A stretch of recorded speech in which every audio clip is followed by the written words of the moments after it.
Si no hay dudas, entonces vamos a hablar hoy entonces de la parte de los inyectables. Vea que explícitamente estamos hablando ahorita de fármacos inyectables y no solo insulinas. ¿Por qué? Porque vamos a incluir una clase terapéutica que cada vez tiene mayor importancia, del cual mencionamos un poco la semana pasada, que son los análogos de GLP-1. Entonces, vamos a empezar por ahí, por los análogos de GLP-1. Entonces, para recordar con respecto a la semana pasada, lo que hablamos es que el GLP-1 es la hormona peptídica producida en el tracto gastrointestinal ante el estímulo por alimentos, predominantemente consumo de carbohidratos. Y el GLP-1 tiene diferentes funciones. Entonces, por un lado, a nivel del sistema nervioso central, actúa como un centro de saciedad, actúa en el centro de saciedad y disminuye el apetito además. Luego vimos también que en el tejido pancreático aumenta la secreción de insulina, disminuye la secreción de glucagón. A nivel gastrointestinal, lo que hace es disminuir el vaciamiento gástrico y todo esto contribuye eventualmente a pérdida de peso y a menor excursión de glicemias postprandiales. Sin embargo, nosotros sabemos también hoy en día que el GLP-1 tiene algunos efectos adicionales, sobre todo cuando alcanza niveles supraterapéuticos, suprafisiológicos. Entonces, dentro de los más importantes, a la que le vamos a un poco más de relevancia en unos minutos, va a ser la parte cardiovascular. Donde la parte cardiovascular nosotros sabemos que reduce presión arterial, aumenta la frecuencia cardíaca, aumenta la contractilidad miocárdica, aumenta la función diastólica y tiene cierto efecto cardioprotector y además de que mejora la función endotelial. A nivel del tejido muscular, favorece la oxidación de glucosa y la síntesis de glucógeno, y a nivel renal, favorece la natriuresis, y a nivel del tejido adiposo, captura de glucosa y aumento de la lipólisis. Entonces, todo esto termina siendo efectos beneficiosos, tal vez excepto el aumento de la frecuencia cardíaca, del cual vamos a hablar dentro de un momento. Entonces, pero vean que un punto importante aquí es que aquí se hace la distinción de cuáles efectos son básicamente los efectos fisiológicos y cuáles son los efectos suprafisiológicos. Entonces, esta parte cardiovascular depende sobre todo de la parte de niveles suprafisiológicos. Pero como mencionamos la semana pasada, no es lo mismo utilizar el análogo de GLP-1 que el inhibidor de EPP4. El inhibidor de EPP4 básicamente lo que va a lograr son los efectos pancreáticos, ¿ok? Entonces, aumentar la secreción de insulina y disminuir la secreción de glucagón. Pero si nosotros queremos actuar sobre el apetito y sobre el vaciamiento gástrico, realmente necesitamos niveles suprafisiológicos y esto únicamente se va a alcanzar con los análogos de GLP-1. De ahí que los inhibidores de PP4 no producían pérdida de peso. Entonces, los análogos de GLP-1 son medicamentos, son moléculas que cambian su estructura molecular, ya sea la secuencia de aminoácidos o se le agrega alguna estructura adicional, que hace que su estructura sea diferente al GLP-1, pero tiene que actuar en el mismo receptor. Por eso se llaman análogos de GLP-1. Y tiene la otra particularidad de que entonces la mayoría de estos cambios están orientados a hacerlo resistente a la acción del DPP4 y por lo tanto esto lo permite prolongar su vida media. Entonces, la primera pregunta aquí es que si estos son peptídicos, entonces estos lógicamente todos estos son de administración subcutánea, inyectable. Por eso estamos viendo en la clase inyectables con una excepción. Entonces, la primera gran diferencia que vamos a tener con respecto a los inhibidores de PP4 es que esta clase terapéutica sí es muy heterogénea. Entonces, a diferencia de los inhibidores de PP4, que los diferentes agentes eran muy similares entre sí, los análogos de GLP-1 son muy disímiles, tienen mucha diferencia. Una primera forma de clasificarlos es basados en la estructura molecular. Entonces, nosotros tenemos aquellos que son basados en la estructura del GLP-1 humano, ¿okay? Entonces, ese es el GLP-1 humano. Entonces, del cual a partir de aquí podemos derivar diferentes, por ejemplo, liraglutide, dulaglutide, albiglutide y semaglutide. Entonces, albiglutide es el GLP-1 nativo humano acoplado a albúmina y dulaglutide es GLP-1 humano acoplado a inmunoglobulinas, a una IgG. Entonces, el que está acoplado a albúmina o a IgG hace que se degrade más lentamente, que no se degrade por medio del DPP4. Y por lo tanto esto permite prolongar su tiempo de administración a ser una vez por semana. Liraglutide y semaglutide lo que tienen son modificaciones en la secuencia de aminoácidos y se le agrega un ácido graso para que el ácido graso también hace que estos liraglutide y semaglutide sean más afines por la albúmina, se ligan a la albúmina y esto le permite prolongar su vida media. Por otro lado, tenemos aquellos basados en Exendin 4. Exendin 4 es una proteína que se encuentra en la saliva de una lagartija que se llama Gila monster. ¿Okay? Entonces, este Gilamons, este Exendin 4 es un análogo natural, digamos, es un análogo que se produce en la naturaleza del GLP-1. Y lo que se hizo con Exenatide y Lixisenatide fue modificar la estructura, entonces son basados en el Exendin 4. Entonces, Exenatide vamos a tener dos formulaciones. Tenemos un Exenatide de acción corta y tenemos un Exenatide LAR que es acoplado a un polímero que le permite prolongar su vida media. Entonces, ya ahorita vamos a hablar de eso. Entonces, como ustedes pueden ver aquí, la secuencia de aminoácidos del XND4 es muy diferente a la secuencia de aminoácidos del GLP-1 humano. ¿Qué conlleva esto? ¿Qué consecuencias nos puede traer si yo estoy utilizando un péptido que tenga una secuencia de aminoácidos muy diferente a lo que nosotros usualmente tenemos? ¿Qué piensan?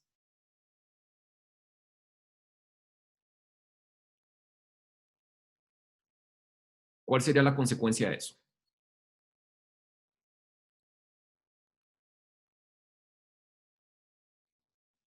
Recuerdo que pueden participar ya sea prendiendo el micrófono o la cámara o por medio del chat.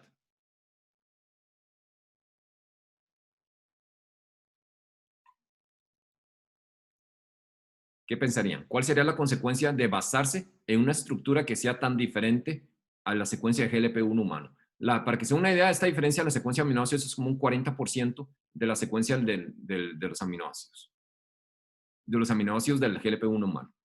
Entonces me dice Ana en el chat que podría generar una respuesta al sistema inmunológico. ¿Sí? Una respuesta ¿cómo?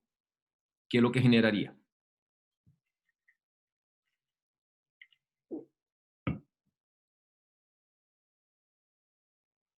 ¿Okay? Hipersensibilidad. No tanto hipersensibilidad. ¿Qué va a pasar fisiológicamente cuando nosotros nos exponemos a una proteína peptídica, a un péptido o una proteína que sea diferente a lo que nosotros normalmente generamos?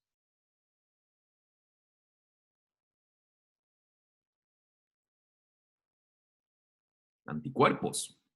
¿Ok? Bueno, entonces, como les mencionaba hace un momento, dentro de los basados en el GLP-1 humano, ya vamos a discutir un poquito más de los anticuerpos. Con respecto al GLP-1 humano, entonces, liraglutide tiene una homología al 97% con el GLP-1 humano y vea que se le agrega este ácido graso de 16 carbonos. Albiglutide, entonces, es el GLP-1 humano con una sustitución de tres aminoácidos, perdón, y acoplado a albúmina. Dulaglutide, entonces tiene tres cambios en la secuencia de aminoácidos, pero lo acopla a un IgG. ¿Okay? Lixisenatide y exenatide, por otro lado, cuando nosotros vemos la secuencia de aminoácidos, tiene una homología con el GLP-1 humano de apenas alrededor de un 50-53% aproximadamente. Entonces, estructuralmente estos dos son muy diferentes. ¿Okay? Y al ser muy diferentes, entonces esto podría ser antigénicos. Y esto nosotros lo vemos aquí. Cuando nosotros vemos qué cantidad de los pacientes presentan anticuerpos anti-liraglutide, ese es uno de los ensayos clínicos de liraglutide, solo 2% de los pacientes presentaron anticuerpos contra liraglutide. En cambio, alrededor del 50% de los pacientes presentaron anticuerpos contra exenatide. Pero tal vez lo preocupante no es el hecho que presentan anticuerpos, sino hay que ver si estos anticuerpos son neutralizantes o no. Entonces, resulta que la mayoría de estos anticuerpos son anticuerpos, muchos de estos anticuerpos son anticuerpos neutralizantes. Entonces, según el título de anticuerpos que se tenga, así es la reducción de la hemoglobina glicosilada. Entonces, en aquellos pacientes que tienen un alto título de anticuerpos, la reducción de hemoglobina glicosilada con exenatide fue prácticamente nulo. En cambio, aquellas personas que tienen bajos títulos de anticuerpos tienen una mayor reducción de hemoglobina glicosilada. Y la demostración final de esto es qué pasa con el switch. Entonces, aquellos pacientes que tenían altos títulos de anticuerpos y pasaron de exenatide a liraglutide redujeron más la hemoglobina glicosilada comparado con aquellas personas que no tenían anticuerpos. Si yo no tengo anticuerpos, hacer un switch de un GLP-1 a otro, la diferencia en este caso fue muy poquito comparado con los que tenían anticuerpos positivos. Entonces, obviamente, si nosotros tenemos anticuerpos neutralizantes, esto disminuye la efectividad tanto desde el punto de vista hemoglobina glicosilada como los otros efectos que vamos a ver. Entonces, vemos que una primera diferencia entre los diferentes GLP-1s, entonces termina siendo de dónde se deriva. Una segunda diferencia tiene que ver con su vida media, con su efecto. Entonces, tenemos aquellos que son de acción corta y tenemos aquellos que son de acción prolongada. Entonces, los de acción corta básicamente son los mismos derivados del Exendin 4, que aquí tenemos exenatide y lixisenatide. En este caso, la vida media es de 2 a 5 horas. Prácticamente, entonces, al tener una vida media muy corta, lo que hacen es actuar predominantemente en el vaciamiento gástrico. Entonces, ¿qué es lo que sucede aquí? Cuando estos agonistas actúan en el receptor de GLP-1 a nivel gástrico, reduce el vaciamiento gástrico. Entonces, al reducir el vaciamiento gástrico y tener corta duración de acción, entonces después de unas horas, el estímulo continuo me lleva a una regulación hacia abajo de ese receptor. Pero como la vida media es corta, después de unas cuantas horas pasa el efecto y vuelve a expresarse el receptor de GLP-1 a nivel gástrico.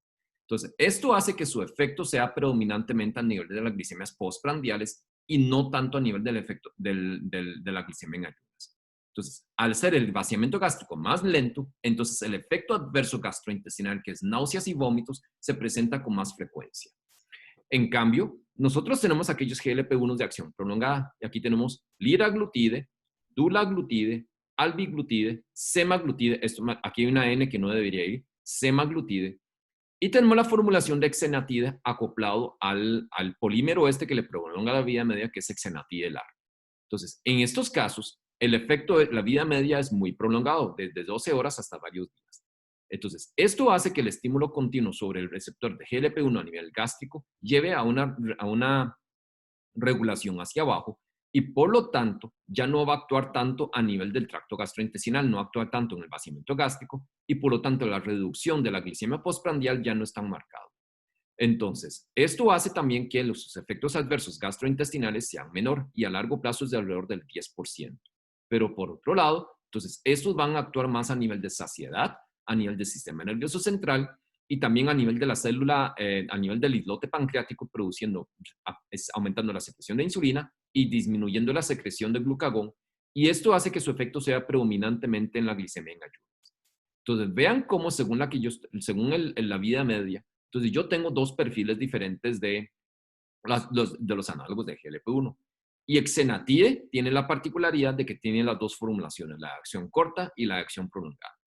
Entonces, desde el punto de vista de administración, exenatide de acción corta se administra 2 veces al día, lixisenatide se administra 1 vez al día, liraglutide se administra 1 vez por día, exenatide 1 vez por semana, exenatide LAR 1 vez por semana, dulaglutide 1 vez por semana y semaglutide 1 vez a la semana. Albiglutide no vamos a hablar mucho porque ya se retiró del mercado mundial. Ya vamos a ver después de por qué. ¿Okay? Entonces, vea que una segunda diferencia termina siendo su vida media. Sin embargo, ¿okay? Entonces, uno podría pensar que si yo quiero reducir las glicemias postprandiales, por ejemplo, a la hora de combinarlo con una insulina basal que me actúa en ayunas, pero quiero reducir glicemias postprandiales, podría preferir los GLP-1 de acción corta. ¿Okay? Sin embargo, lo que se ha visto en los ensayos clínicos es que al final de cuentas la eficacia es muy similar, tanto los de acción corta como los de acción prolongada. Esto hace que los de acción corta, entonces, cada día caigan más en desuso. Luego, el tercer punto aquí es que la eficacia entre ellos termina siendo muy diferente. Entonces, otra diferencia con respecto a los inhibidores de PP4, donde los inhibidores de PP4 todos eran muy homogéneos, aquí es muy heterogéneo. Entonces, un primer patrón que nosotros vemos aquí. Entonces, esto que está en azul es el exenatide de acción corta, 2 veces al día. Y cuando se comparan prácticamente contra todos los de acción prolongada, sea liraglutide, exenatide semanal o dulaglutide, entonces los de acción prolongada reducen más la hemoglobina glicosilada que los de acción corta. ¿Ok? Entonces, eso es muy consistente de todos los diferentes estudios. Eso es un primer hallazgo.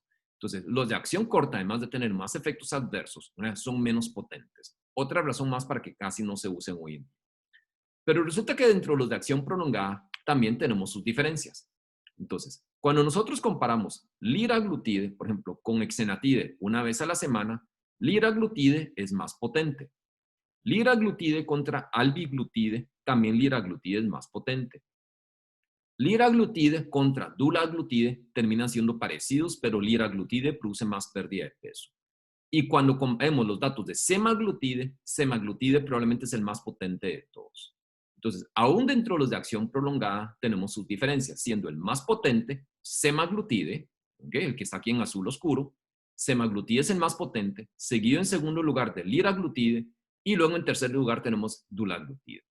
Entonces, según lo que nosotros queramos en reducción de hemoglobina glicosilada, yo puedo preferir uno u otro de los diferentes agentes de los análogos de GLP-1. La otra diferencia, entonces, es que vamos a tener algunos efectos adicionales a la reducción de hemoglobina glicosilada. Entonces, uno de los hallazgos aquí es que prácticamente todos reducen la presión arterial. Entonces, el hallazgo pareciera ser muy consistente. Entonces, estos son los diferentes estudios de los análogos de GLP-1 y vea que la gran mayoría de estos, tal vez la excepción aquí es dulaglutide, que no todos los estudios lo muestran, pero la mayoría de los estudios, entonces, a ver, vamos con dulaglutide. Entonces, aquí dulaglutide no lo redujo, pero en este otro estudio dulaglutide sí redujo la presión arterial. Entonces, el concepto aquí es que la mayoría de los GLP-1 como clase terapéutica reducen la presión arterial. ¿Cuánto lo reducen? Muy similar a lo que lo reducía los señores de SGLT2, que van a entre 2 y 4 milímetros de mercurio la presión arterial sistólica. ¿Ok? Entonces, esto contribuye a su efecto cardiovascular. ¿Ok? Entonces, nuevamente, el otro patrón que nosotros vemos aquí es que los de acción prolongada los reducen más que los de acción corta. Entonces, en los mismos comparativos que vimos hace un momento, por ejemplo, entonces, en los diferentes estudios, en general los de acción prolongada reducen más la presión. Luego, la frecuencia cardíaca tiende a aumentar con los análogos de GLP-1 y esto aparentemente tiene que ver con una estimulación directa del nodo sinusal. En los diferentes estudios epidemiológicos que ha habido hasta el momento, hay una correlación entre frecuencia cardíaca y riesgo cardiovascular. Entonces, se cree que aquellos fármacos que promueven aumento de la frecuencia cardíaca podrían potencialmente ser peores desde el punto de vista cardiovascular. Entonces, consistentemente los GLP-1 aumentan alrededor de 2 latidos por minuto la frecuencia cardíaca. Okay. Y también nuevamente este patrón se presenta más con los de acción prolongada que los de acción corta. Luego, desde el punto de vista de lípidos, hay una pequeña reducción de colesterol. Entonces, esto es colesterol total, que va aproximadamente alrededor de 0.4 milimoles. Entonces, esto es como 15 miligramos por decilitro en el mejor de los casos, con albiglutide, con exenatide de acción prolongada, pero en general la reducción es muy modesta del colesterol total. Okay. Tal vez lo más importante de estos fármacos termina siendo el peso. Entonces, vean que prácticamente todos los GLP-1 reducen el peso. Y nuevamente vemos el mismo patrón que con hemoglobina glicosilada. Entonces, hay una reducción mayor de peso cuando son comparados con los de acción prolongada comparado con los de acción corta. Entonces, por ejemplo, exenatide de acción corta, que es el amarillo claro, cuando nosotros lo comparamos contra liraglutide produce más pérdida de peso. Cuando se compara contra el mismo exenatide, pero el exenatide semanal produce más pérdida de peso.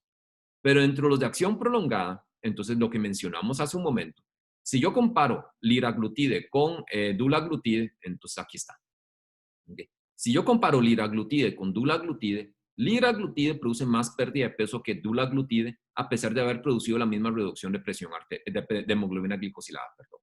Y nuevamente, aquí lo llamativo es que el que más pierde peso termina siendo semaglutide. Entonces, nuevamente aquí tenemos una diferencia en el patrón, donde el semaglutide es más potente en reducción de peso también, seguido luego de liraglutide y posteriormente dulaglutide. Un punto a resaltar aquí es, liraglutide en estos momentos, vean que aquí estamos hablando, vamos a hablar un poquito más de esto después. La dosis máxima de liraglutide que se utiliza para diabetes es de 1.8 miligramos diarios. Si nosotros seguimos aumentando la dosis de liraglutide, no vamos a tener reducción de presión de hemoglobina glicosilada, pero sí vamos a lograr reducciones de peso. Entonces, la dosis de 3 miligramos de liraglutide subcutáneo diario logra producir pérdidas de peso de alrededor de 8 kilogramos. Y liraglutide, 3 miligramos diarios, está aprobado como un fármaco de obesidad, aún en ausencia de diabetes. Entonces, liraglutide está aprobado tanto para diabetes como para obesidad, pero a dosificaciones diferentes. Para diabetes hasta 1.8 miligramos y obesidad hasta 3 miligramos. ¿Quiere decir que en el paciente diabético yo no puedo utilizar 3 miligramos? No, yo puedo utilizar 3 miligramos en el paciente diabético. Lo que pasa es que yo voy a saber que la pérdida de peso no va a ser mayor, perdón, la pérdida de peso va a ser mayor que la de 1.8 miligramos, pero no vamos a lograr una reducción mayor en cuanto a la hemoglobina glicosilada. ¿Ok? No sé si quedamos claros con ese punto. Sí, doctor, quedó claro. Ok. Ok, entonces, finalmente, Entonces, en resumen, estos tienen diferentes efectos cardiovasculares. Entonces, vamos a tener, desde el punto de vista metabólico, entonces, menos producción hepática de glucosa. Entonces, a través de mayor producción de insulina y menos de glucagón, tenemos menos apetito y un vaciamiento gástrico más lento. Esto nos contribuye a la reducción de la glucosa que vemos con los GLP-1. Y luego vamos a tener efectos cardiovasculares indirectos, donde vamos a tener mejoría de la función endotelial, menos inflamación vascular, aparentemente menos aterosclerosis, mejoría de la contractividad cardíaca y aumento de la frecuencia cardíaca. Bajan de peso, bajan colesterol, bajan la presión y bajan glucosa. Entonces, ¿qué debería pasar desde el punto de vista cardiovascular con estos medicamentos, con el GLP-1? ¿Qué piensan ustedes?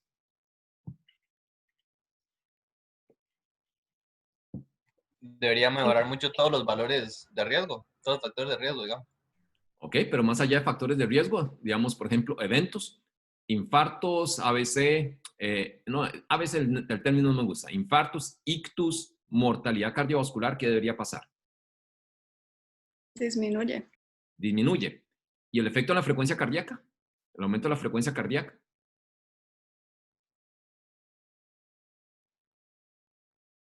¿Será tan relevante como para contraponerse a todos los otros efectos?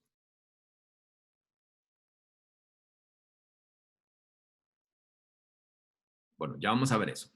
¿Y la reducción de eventos cardiovasculares será homogéneo todo el grupo? ¿O esperaremos alguna diferencia? La diferencia de los que tal vez sea más relevante para los de acción larga. Ok, los de acción larga podría ser mejores, eso puede ser. ¿Y qué más? ¿En qué más podríamos tener diferencias? Los basados en GLP-1 humanos serían diferentes a los basados en el Exendin 4.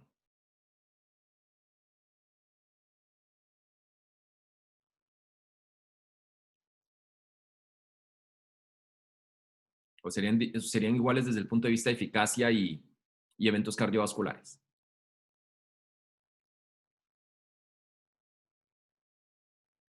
Bueno, este cuadro lo vamos a volver a ver el otro año en Pharma Clínica con un poquito más de detalle. El punto relevante es esto. Esto es cada uno de los diferentes agentes evaluados en su estudio cardiovascular. MACE es el acrónimo en inglés de eventos adversos cardiovasculares mayores, que esto es básicamente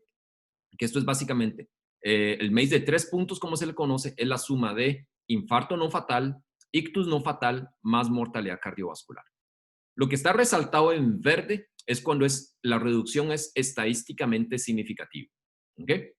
Entonces, cuando nosotros vemos esto, el estudio los colores aquí del estudio, esto no es tan relevante entrar en estos momentos, nada más por aquellos si tienen curiosidad. Lo que está en rojo es porque el 100% de la población es prevención secundaria. En naranja es porque más del 50% de la población evaluada en el estudio es de prevención secundaria. Y en amarillo es porque menos del 50% es de prevención secundaria.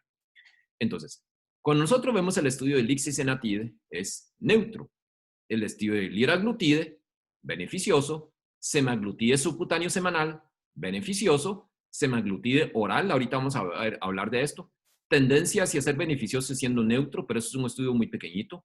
El estudio de exenatide, esto fue con exenatide LAR, no fue con exenatide de acción corta, fue con el semanal, neutro. El estudio con albiglutide, beneficioso, y dulaglutide, beneficioso. Entonces, ¿qué conclusión pueden sacar de aquí? ¿Cuáles tienden a ser los agentes? Bueno, primero, antes que eso, el aumento de la frecuencia cardíaca entonces es relevante desde el punto de vista cardiovascular.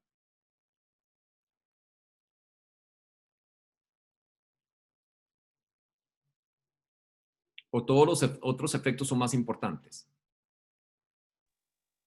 Yo diría que Me parece que los otros efectos son más importantes. Pareciera que sí, ¿verdad? Entonces vea que consistentemente hay 4 de los 6 que reducen eventos cardiovasculares. Entonces pareciera que el aumento de la frecuencia cardíaca no es tan importante. ¿Ok? Lo segundo es, ¿cuál es el patrón que vemos? ¿Cuál es la diferencia entre ellos? ¿Por qué 2 de los agentes no redujeron eventos y los otros 4 sí? ¿Qué tienen en común los 2 que no redujeron eventos?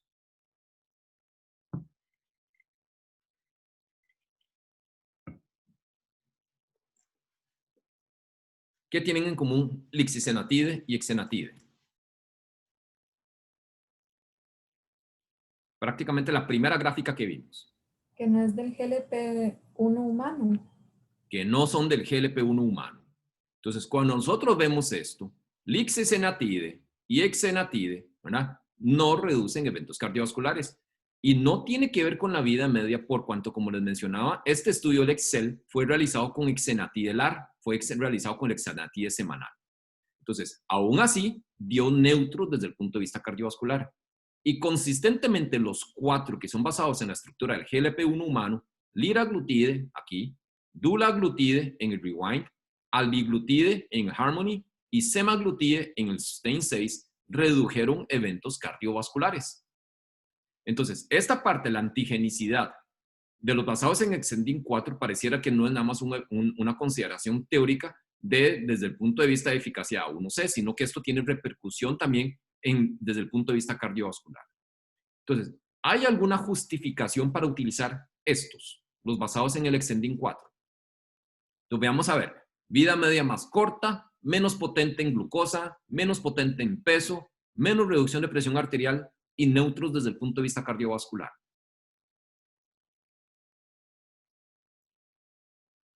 ¿Habría alguna justificación para utilizar exenatide o lixisenatide?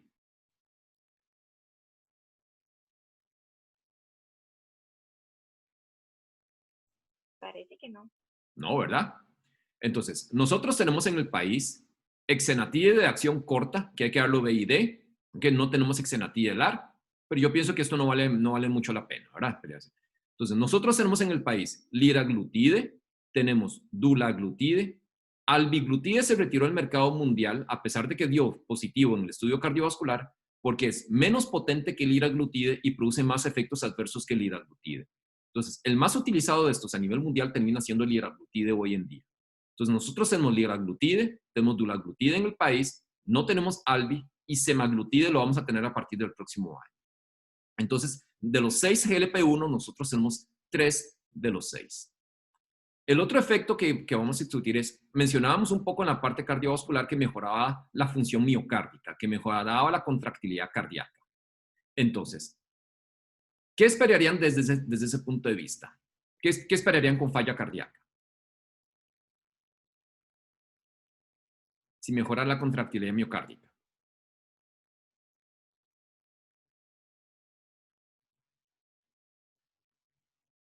¿Qué va a pasar con el desenlace de hospitalización por falla cardíaca?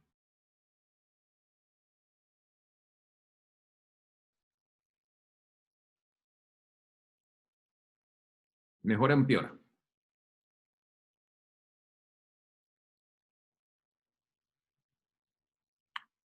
Disminuirían las hospitalizaciones. En teoría. Lo puso una compañera en el chat, pero yo pienso lo mismo. En teoría, ¿verdad? Pero cuando vemos entonces hospitalización por falla cardíaca como desenlace, son totalmente neutros. ¿Ok? Entonces, no tienen un impacto directo en falla cardíaca. ¿Cuáles son los agentes que vimos que disminuían la hospitalización por falla cardíaca de los orales? SGLT2. Los inhibidores de SGLT2. Entonces, vamos viendo que aquí hay un perfil diferente entre GLP-1 y los inhibidores de SGLT2. Entonces, cuando nosotros vemos el tipo de evento que se reduce, entonces, de este evento, adversos cardiovasculares mayores, cuando nosotros desgranamos un poco esto, vemos que los eventos que se reducen con GLP-1 terminan siendo los ateroscleróticos. Entonces, reducen infartos, reducen ictus y reducen mortalidad, pero no reducen falla cardíaca. En cambio, los inhibidores de SGLT2 me reducen el MACE, los eventos adversos cardiovasculares mayores. No lo tocamos mucho, pero lo vamos a ver el otro año. No me modifican en nada los eventos ateroscleróticos y reducen significativamente hospitalización por falla cardíaca. Entonces, según el perfil del paciente que yo tenga enfrente, si yo tengo a alguien con falla cardíaca, voy a preferir predominantemente los inhibidores de SGLT2, pero si él tiene predominantemente aterosclerosis, podría preferir más bien los análogos de GLP-1. Desde el punto de vista A1C de reducción de glucosa, GLP-1 es más potente que el inhibidor de SGLT2. Ok. Entonces, ¿cuáles son los riesgos asociados a los GLP-1? Entonces, primero que todo, pancreatitis. Entonces, pareciera que la estimulación crónica sobre el receptor de GLP-1 a nivel pancreático podría llegar a producir pancreatitis. Este es un tema muy controversial por cuanto a nivel de estudios grandes, individuales, digamos, por ejemplo, cada uno de esos estudios cardiovasculares por separado no mostró un aumento en el riesgo de pancreatitis. Pero cuando se hace un metaanálisis y se juntan toda la información, hay un pequeño aumento en el riesgo. Entonces, esto no está muy claro, pero tal vez lo más prudente en estos momentos es que si el paciente tiene antecedente a pancreatitis crónica, no debería estar utilizando los análogos de GLP-1. Lo segundo, hiperplasias de células C. Entonces, esto es lo que sucede, vamos a ver aquí. Lo que sucede es que en modelos animales, cuando nosotros comparamos la tiroides del roedor comparado con la tiroides humana, la tiroides del roedor contiene mayor cantidad de células C, las células paraforiculares. Y la cantidad de receptores de GLP-1 que tiene cada célula C también es mayor que la del humano. Entonces, lo que se vio en modelos animales es que en dos especies diferentes de roedores, tanto en machos como hembras, el uso crónico de análogos de GLP-1 fue capaz de inducir carcinoma medular de tiroides. Entonces, esto hace que en humanos esté contraindicado, ¿okay?, en aquel paciente que tenga alto riesgo de carcinoma medular de tiroides o que tenga una historia o que tenga ya carcinoma medular de tiroides. Entonces, habiendo dicho eso, en humanos no hay reportes de inducción de carcinoma medular de tiroides todavía. ¿Quiénes serían los pacientes de alto riesgo para desarrollar carcinoma medular de tiroides? En los que estaría contraindicado el uso de estos fármacos.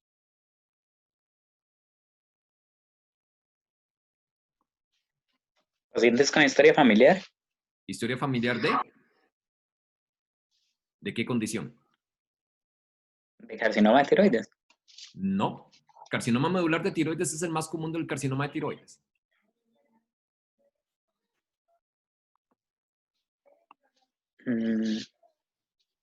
No. El más común por mucho es el carcinoma diferenciado de tiroides, que es el papilar y el folicular.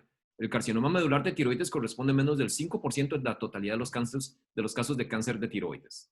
¿Ok? Entonces, historia familiar de carcinoma medular de tiroides es una contraindicación. Más o menos el 10% del carcinoma medular de tiroides tiene un comportamiento familiar. ¿Cuál sería la otra condición que contraindicaría el uso de análogos de GLP-1? ¿Cuál sería la otra condición que confiere mayor riesgo de carcinoma medular de tiroides?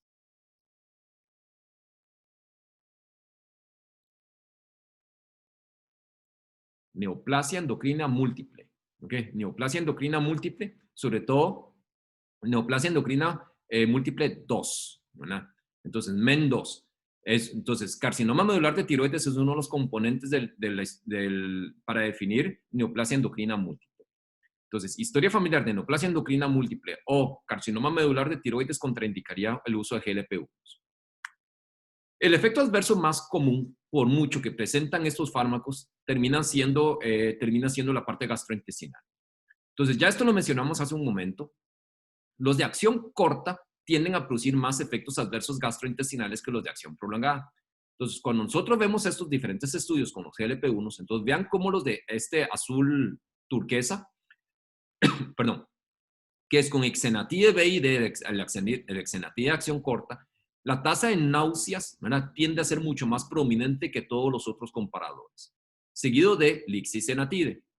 Posteriormente de los de acción prolongada, entonces liraglutide, dulaglutide, semaglutide termina siendo mucho menor. Entonces, según el estudio que uno vea, puede ser tan bajo como un 10%, pero en promedio anda alrededor de un 20% aproximadamente los de acción prolongada y los de acción corta de alrededor del 30-35%. Esto tiende a ser más pronunciado las primeras semanas de uso. Luego, conforme hay regulación hacia abajo del receptor de GLP-1 a nivel gástrico, esto tiende a ser mejor tolerado. Entonces, ¿qué hacemos cuando tenemos muchos efectos adversos gastrointestinales? ¿Cómo hacemos para minimizar esto? Porque 30% es mucho. ¿Cómo podríamos mejorar esto? Estás dándole recomendaciones al paciente como de lo que come, digamos, las porciones, las cantidades, el contenido de los alimentos, cosas que puedan influir, digamos, en un aumento del vaciamiento gástrico para que contrarrestar ese efecto, pensaría yo. Sí, tiene lógica, pero eso no se ha demostrado que el tipo de alimento influya mucho en las náuseas. ¿Qué hacíamos con metformina para mejorar la tolerancia gastrointestinal?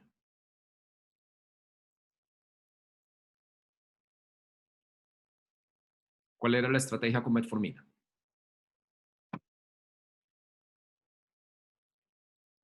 En el chat pusieron que darlo con alimentos. Darlo con alimentos, esa es una. ¿Qué más? ¿Y qué hacíamos con la dosis? Titularla, doctor. Titularla. ¿Ok? Entonces, aquí hay que titular dosis también. Entonces, ok. Entonces, esto hace que el esquema de titulación varíe según el agente del que estemos hablando. Entonces, aquí resumir los que tenemos en el país. Lixisenatide no lo tenemos en monoterapia, lo vamos a tener pronto combinado, ya vamos a hablar de eso. Entonces, el Lixisenatide BID, por ejemplo, se empieza con 5 microgramos BID por un mes y luego se sube 10 microgramos BID. Liraglutide, entonces arranca con 0.6 subcutáneos por una semana. La segunda semana sube a 1.2 y a partir de la tercera semana sube a 1.8. Luego dulaglutide se puede empezar con 0.75 y luego se escala a 1.5. Bueno, esto vamos a hablar con más detalle el otro año en farmaclínica, pero el punto entonces es que vamos a ir más despacio con la dosis para mejorar la tolerancia gastrointestinal. Luego, el otro punto aquí es la parte renal. Entonces, aquí también tenemos algunas diferencias.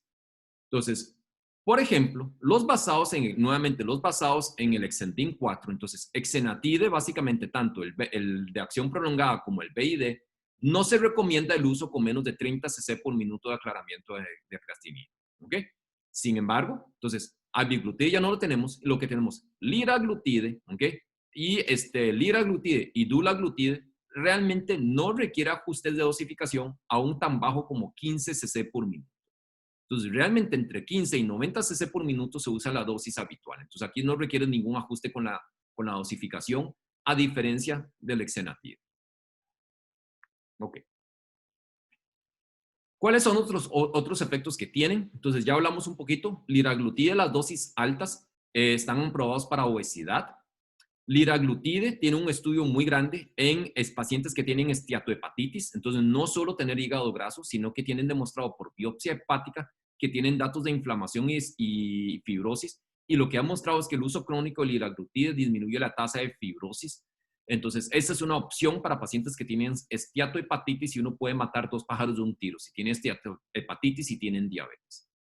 Semaglutide, entonces, es el más potente de los GLP-1s y ahorita está aprobado en Europa y en Estados Unidos para uso subcutáneo. Nosotros vamos a contar con el semaglutide subcutáneo a partir del próximo año. Sin embargo, recientemente en este año también se aprobó en Estados Unidos la formulación oral. Y lo que sucede es que semaglutide se acopla a un compuesto que se llama SNAC. SNAC lo que hace es SNAC. Entonces, lo que hace es facilitar la difusión del semaglutide a través de la pared gastrointestinal y protegerlo contra la secreción de ácido a nivel gástrico. Y al facilitar su absorción a través del epitelio intestinal, facilita su absorción. Entonces, semaglutide oral está aprobado, ¿verdad?, en Estados Unidos y se toma una vez al día. Entonces, esto quita el inconveniente de la parte que sea inyectable. Semaglutide es el único de los GLP-1s que contiene, que puede ser dado por vía oral. Este SNAC es específico para semaglutide y no funciona igual si nosotros lo acoplamos, por ejemplo, al liraglutide o algún otro GLP-1. Entonces, la pérdida de peso y la reducción de hemoglobina glicosilada con el oral pareciera ser muy similar a lo que se obtiene con el subcutáneo. Entonces, sigue siendo el más potente de los GLP-1s. Entonces, si tiene tantas cosas beneficiosas, ¿por qué no escuchan que se use más? Y como les decía, ahí en el país tenemos 3. Entonces, si producen tanta reducción de hemoglobina glicosilada y es más potente que los orales, que el inhibidor de PP4 y es más potente que el inhibidor de SGLT2. Son beneficiosos cardiovasculares, producen más pérdida de peso, producen pérdida de reducción de presión arterial. ¿Por qué no se usa más? Tienen un alto costo. Costo, ¿verdad? La limitante principal es el costo. El que sea inyectable pensarían que es un problema.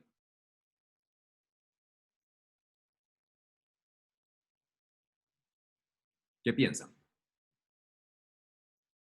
Inyectable, por ejemplo, liraglutide una vez al día o dulaglutide una vez a la semana. Eso sería un inconveniente.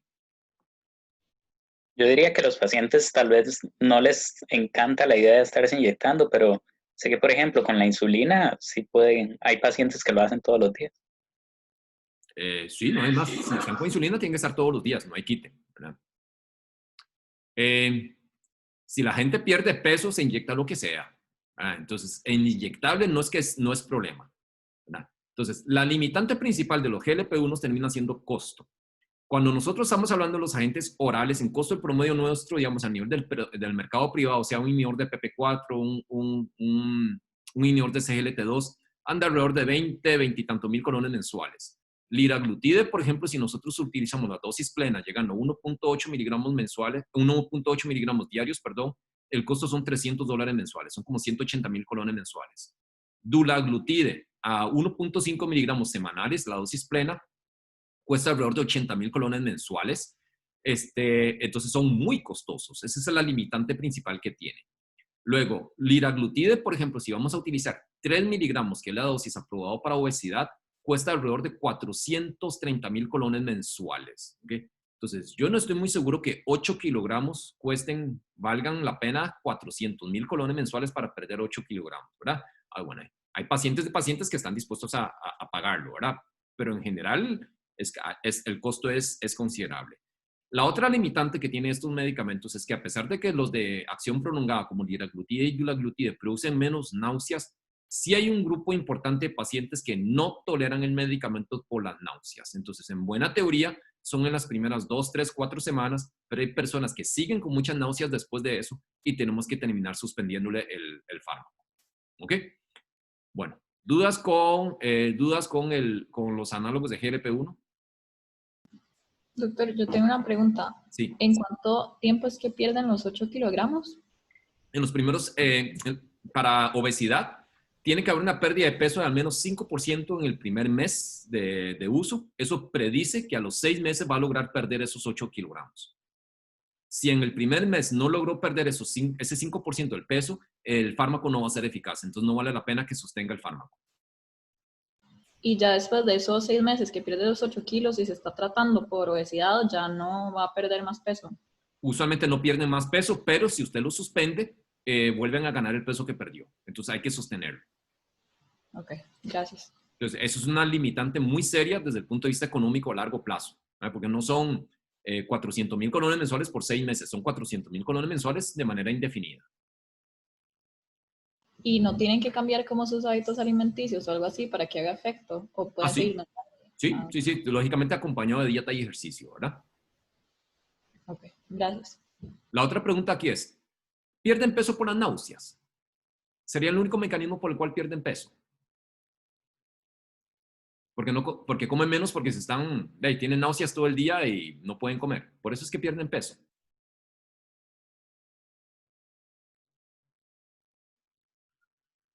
¿Qué piensan? Yo pienso que contribuye, pero debe haber algún otro mecanismo.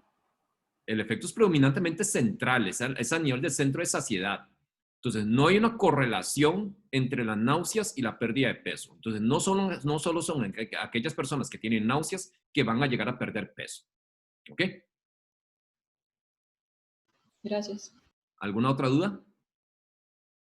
Doctor, perdón, yo tengo otra pregunta. Entonces, el exenatide no se usaría prácticamente porque no es tan bueno. O sea, no habría ninguna condición que yo lo usaría. Okay. No, eso fue la razón por la cual al final de cuentas la compañía farmacéutica que produce exenatide semanal decidió ni siquiera traerlo al país. Realmente no tiene ningún sentido, ¿verdad? Entonces, si tiene el semanal, pero tenemos dulaglutide semanal también, que es más potente en hemoglobina glicosilada en peso y tiene beneficios cardiovasculares, ¿de cuál sería la justificación para utilizar exenatide semanal si el otro es mejor? ¿Verdad? Entonces no tiene mucha lógica. Gracias. Okay. Dulaglutide y liraglutide son los dos más utilizados en estos momentos a nivel mundial y está creciendo el uso de semaglutide por ser el más potente. Semaglutide es el más reciente. Doctor, una pregunta. No me quedó claro si, aparte de ir titulando la dosis, también en estos casos se recomienda administrarlo como cerca de tiempos de comida. ¿Qué pensaría usted, Mar? Si la vida media de estos medicamentos es tan prolongado como para darlo una vez a la semana con dulaglutide, el darlo justo antes de comer o después de comer, ¿haría alguna diferencia? No, yo creo que no. No hace ninguna diferencia, ¿verdad? Es titular la dosis. ¿Okay? Ok, gracias. Entonces, al ser una vida media tan larga, el darlo tan cerca de comidas probablemente no haga ninguna diferencia.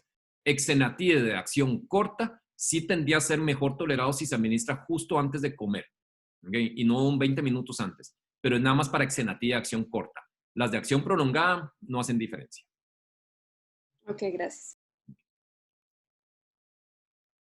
Okay. ¿Algún otro comentario, alguna otra duda? Otra pregunta. Entonces, digamos, si yo por alguna razón usara Exenatide y la persona va a crear anticuerpos, entonces tampoco funciona mucho, porque si los anticuerpos están altos, el medicamento no funciona bien. Neutraliza parte del efecto. ¿Y qué haría en ese caso? Y yo le cambiaría el medicamento. ¿A O cuál? le aumentaría la dosis. A uno de humano. A uno humano, ¿ok? Entonces fue lo que mostramos en el estudio al principio, que si yo no tengo eficacia con el Exenatide porque se presentan anticuerpos, yo le puedo hacer un switch, en el estudio vimos liraglutide, pero probablemente puedo hacer liraglutide, dulaglutide o semaglutide a alguno humano y la antigenicidad va a ser menor y vamos a lograr el efecto, ¿verdad? Entonces, subirle más la dosis es difícil porque si ya está con la dosis plena, se ha visto que aumentar más la dosis no aumenta la eficacia a 1C. Ok, gracias. Ok. ¿Hay alguna otra duda, algún otro comentario? Doctor, Sí. a mí me quedó la duda si bueno, dijimos que es mejor la disminución de hospitalizaciones. Bueno, hay disminución de hospitalizaciones por falla cardíaca en el caso de los inhibidores de SGLT2 y con los análogos de GLP-1 humanos es un efecto neutro, Sí. pero podría ser que por su uso crónico, al estar aumentando la contractilidad cardíaca, esto genere un efecto deleterio en los pacientes con falla cardíaca o no. No, deleterio no es. No aumenta el riesgo, termina siendo neutro. Eso se está evaluando en un estudio específico para falla cardíaca en estos momentos, pero el concepto general es que los GLP-1 son neutros en falla cardíaca. El hecho de que aumente la frecuencia cardíaca, igual, eso lo vamos a hacer el otro año, a mí me toca la clase de falla cardíaca. Vamos a ver que el aumento de la frecuencia en falla cardíaca es malo en general. Entonces, hay intervenciones que reducen la frecuencia cardíaca, la frecuencia cardíaca en el contexto de falla cardíaca y eso hace que reduzca hospitalización y mortalidad. Entonces, la pregunta es totalmente válida la consideración en cuanto a si estos fármacos al aumentar la frecuencia cardíaca me pueden empeorar el pronóstico de los pacientes que tienen falla cardíaca y se ha visto que no, que es neutro, ¿verdad? No me lo mejora, pero no me lo va a empeorar tampoco. Ok, perfecto, muchas gracias. ¿Y qué pasaría con la parte renal? No hemos hablado de la parte renal. Hablamos que con los inhibidores de SGLT2 había un claro beneficio en la parte renal y con los GLP-1, con lo que vimos, ¿habría alguna diferencia?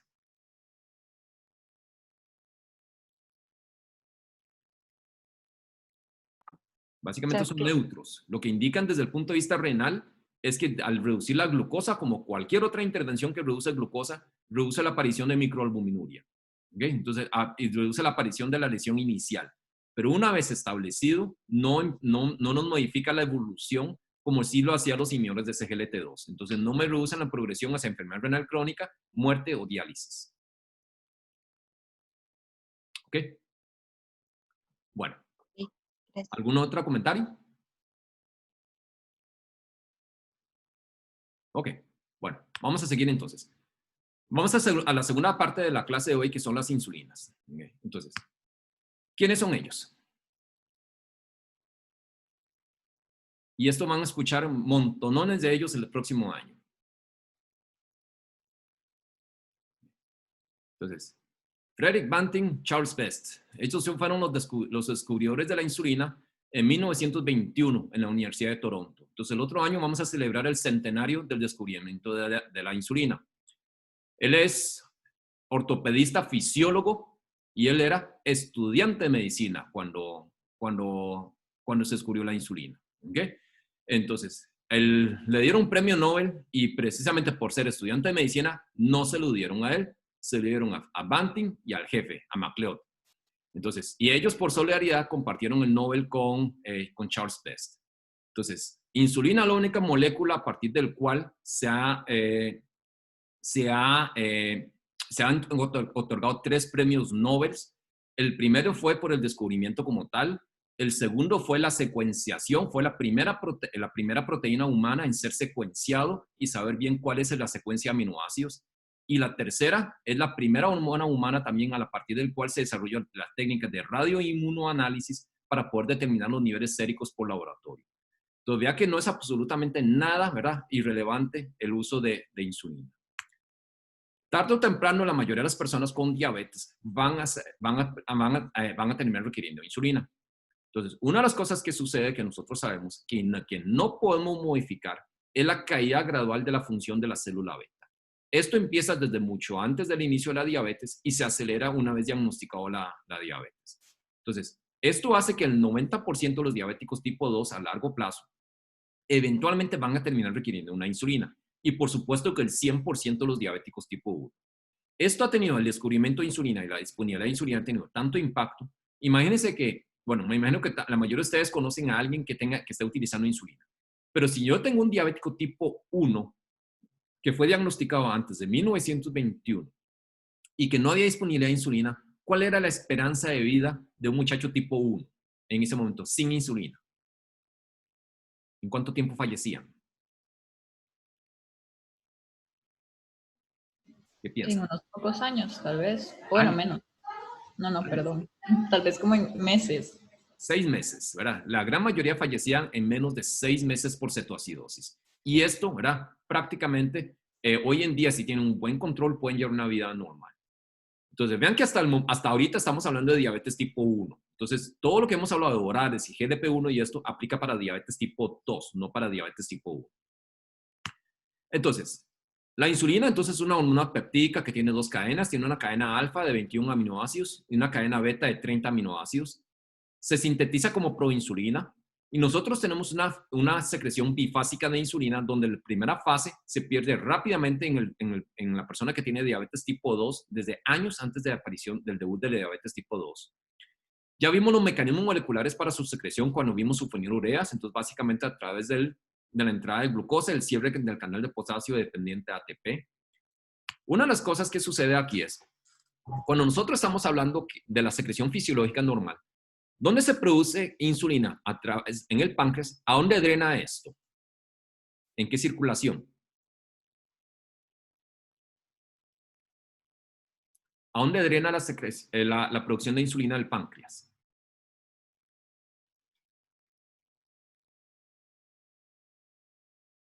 Pasa una vez a circulación sistémica.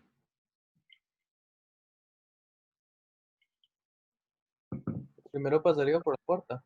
Por la porta. ¿Ok? Entonces, al secretarse en la porta, casi que sufre por llamarlo de alguna forma, un metabolismo de primer paso. ¿Ok? Por el hígado. ¿Cierto?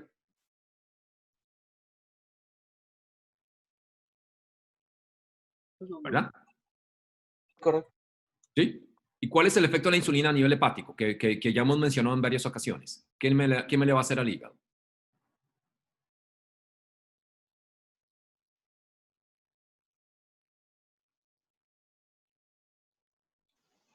Aumentaría la lipogénesis. Aumenta la lipogénesis, pero desde el punto de vista Sí, la lipogénesis. pero desde el punto de vista de glucosa.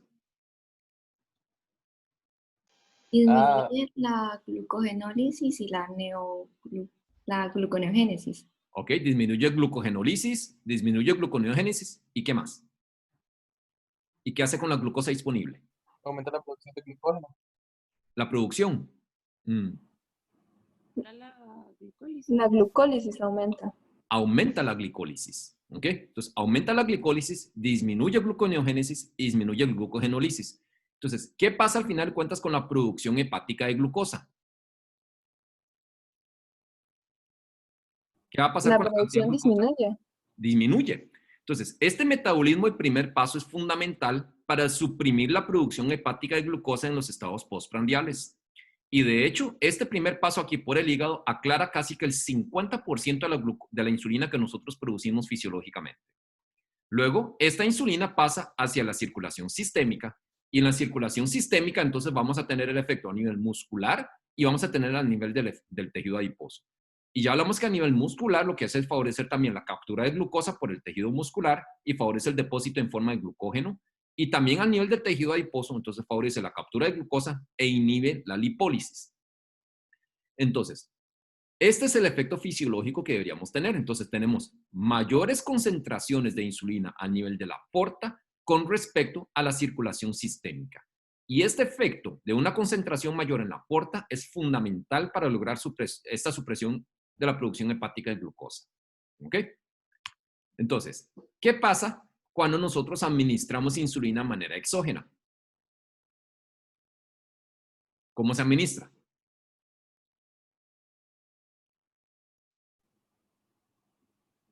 ¿Cómo damos insulina? Se inyecta. ¿Se inyecta por qué vía? Creo que es subcutánea. Subcutánea. ¿Ok? Entonces, ¿qué va a pasar con estas concentraciones? No va a disminuir tanto porque primero pasa a la circulación sistémica. Entonces, estamos invirtiendo la relación. Entonces, vamos a lograr concentraciones sistémicas mucho más altas, ¿ok?, que las concentraciones a nivel de la porta. Entonces, para lograr el efecto de la producción hepática de glucosa a nivel hepático, necesitamos concentraciones sistémicas mucho más altas. Entonces, vamos a tener un efecto a nivel del tejido adiposo y a nivel del tejido muscular mucho más pronunciado que a nivel hepático. Entonces, por más que estemos hablando de insulinas que tengan cierto efecto fisiológico, no estamos logrando una insulina totalmente fisiológica porque es muy difícil de alcanzar concentraciones altas a nivel de la porta. ¿Qué tendríamos que hacer para lograr concentraciones altas de insulinas en la porta? ¿Cómo tendríamos que darlo? ¿Vía oral? ¿Vía oral o qué otra forma? O intraperitoneal. ¿Okay? Y vía oral se puede dar. Me parece que no. ¿Por qué?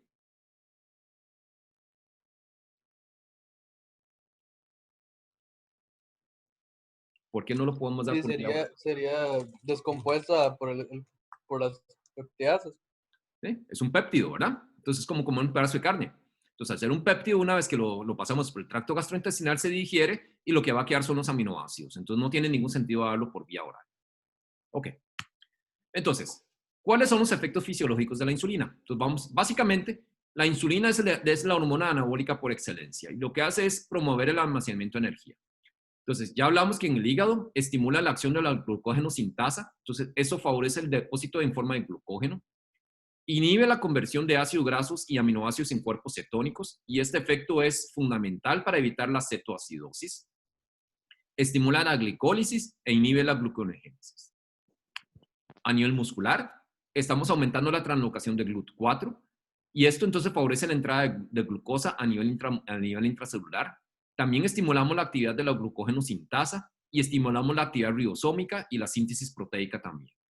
Y en el tejido graso lo que estamos haciendo es favoreciendo la entrada de glucosa, pero además favorece el depósito de grasa y estamos inhibiendo la acción de la lipasa intracelular y eso entonces promueve el aumento del peso que vamos a ver predominantemente con las insulinas.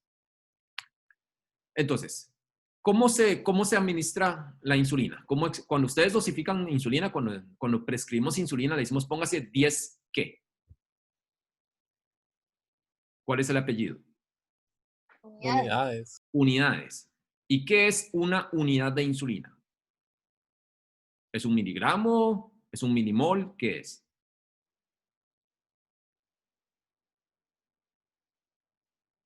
¿Alguien se ha cuestionado eso alguna vez? Curioso, ¿verdad? Bueno, las unidades están definidas por actividad. Entonces, cuando se empezó a tener disponible la insulina, había que estandarizar la actividad de la insulina de alguna forma que fuera equiparable entre diferentes formulaciones. Entonces, en sus principios se hacía con un ensayo biológico que era un conejo. Entonces, lo que se definió como una unidad de insulina, la cantidad de insulina necesaria para bajar 45 miligramos la glucosa en 5 horas en un conejo de 2 libras. Entonces, eso era un ensayo biológico. Lógicamente, esto hoy en día no es práctico. Y la definición actual, entonces, es una unidad de insulina es la actividad contenida en un 22avo de miligramo de cristales de insulina zinc. O sea, de cristales de insulina regular, un 22avo de miligramo es el equivalente de la actividad de una unidad de insulina. Entonces, con base a esto, yo puedo decir que una insulina es más potente que otra, de las diferentes que vamos a ver ahorita. Una unidad de insulina X va a ser más potente que una unidad de insulina Y. Puedo tener eso.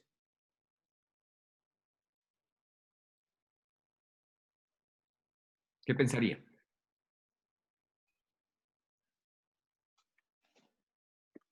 ¿No? Yo diría que no, que deberían tener la misma actividad. ¿Ok? ¿Qué es lo que podría diferir entre la insulina X y la insulina Y para tener esa unidad? La cantidad del medicamento. La cantidad. Entonces, yo puedo tener que la insulina X requiere 1 milimol para tener esa unidad y la insulina Y podría ser que tenga 2 milimoles, ¿cierto? Pero al final de cuentas, ¿verdad? La actividad de las dos insulinas serían igual. ¿Ok? ¿Quedamos claros con ese concepto? Sí, doctor. Sí. Ok, eso es fundamental porque vamos a ver ahorita algunas diferencias. Entonces, dependiendo del tipo de insulina que hay, entonces los primeros que salieron a nivel comercial hace ya casi un siglo, los iniciales, entonces, Mantin Invest aislaron la insulina humana a partir de perros, pero los primeros disponibles comercialmente fueron los bovinos. Y los bovinos, entonces, diferían en 3 aminoácidos con respecto a la insulina humana. Luego, se empezó a utilizar la porcina porque la porcina tenía un aminoácido de diferencia con respecto a la insulina humana. Entonces, ¿cuál era el problema con estas insulinas de origen animal? ¿Qué podía inducir? Igual, una respuesta inmunológica. Respuesta inmunológica, entonces aquí se podía producir reacciones de hipersensibilidad, producían anticuerpos neutralizantes, entonces hacían pérdida de eficacia, producían mucha reacción local, entonces producían mucha lipodistrofia. Hoy en día ya no se utilizan estas insulinas de origen animal, sino que hoy en día todas las insulinas que estamos utilizando son o análogos de insulina o insulinas recombinantes humanas. Entonces fueron los primeros proteínas que se hizo con la tecnología recombinante a partir de E. coli. Entonces, hoy en día cuando estamos hablando de las humanas, estamos hablando todas de insulinas recombinantes. Lo segundo que vamos a ver ahorita es, cuando estemos hablando ahorita de cuál es el efecto que nosotros queremos ver con la insulina. ¿Cómo medimos el efecto de la insulina? Midiendo la glucosa, Midiendo haciendo una glucosa, glicemia. haciendo glicemias. Entonces, nos interesa el Tmax de la insulina. O nos interesa en el momento en que reduzca más la glucosa. El momento en que reduzca más la glucosa. ¿Ok? Entonces, para hablar ahorita la parte cinética, vamos a utilizar la parte farmacodinámica. Es decir, vamos a hablar de la parte de reducción de glucosa y no de las concentraciones séricas de insulina, porque es realmente lo que nosotros medimos. Entonces, aquí hay que tomar en cuenta que hay un retraso, hay una diferencia de error de 20 a 40 minutos entre el efecto de glucosa con respecto al efecto cinético. Pero vamos a estar hablando entonces del efecto farmacodinámico, el efecto del efecto sobre el nivel sérico, sobre el nivel sérico de glucosa. De las insulinas humanas, hoy en día tenemos únicamente dos. Tenemos insulina de acción corta, insulina regular, y una insulina de acción intermedia, que es la NPH. ¿Cuál es la diferencia entre insulina de acción corta y la insulina intermedia? Desde el punto de vista molecular, no desde el punto de vista del efecto clínico.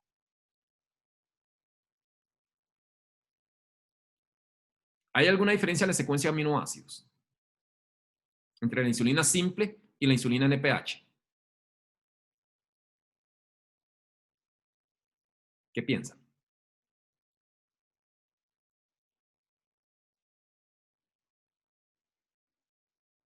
Si tuvieron algún cambio en la secuencia de aminoácidos, ¿sería insulinas humanas? No. No, pasarían a ser análogos. Entonces, las insulinas humanas, corta, la insulina simple, ¿okay? O regular, y la NPH tienen la misma secuencia de aminoácidos, son exactamente igual, los mismos 51 aminoácidos con respecto a la insulina humana. Entonces, ¿por qué la diferencia?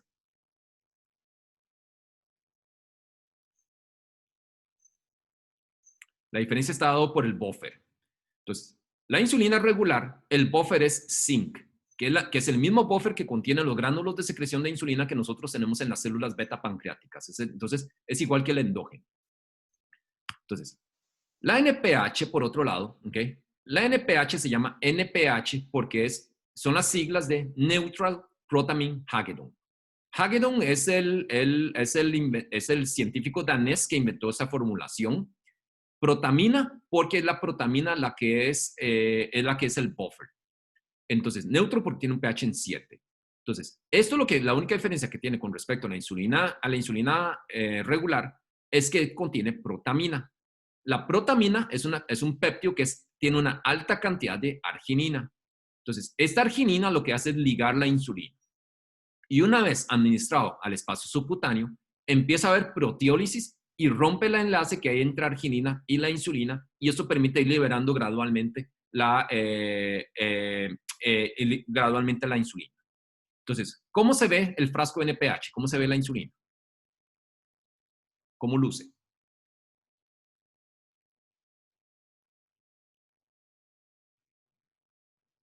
¿Cómo pueden distinguir ustedes fácilmente entre NPH y simple?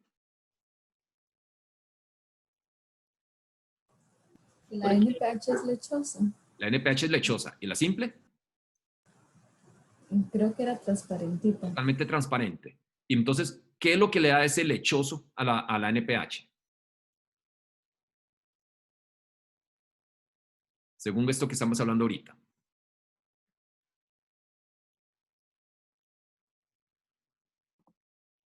La protamina. La protamina. ¿Ok?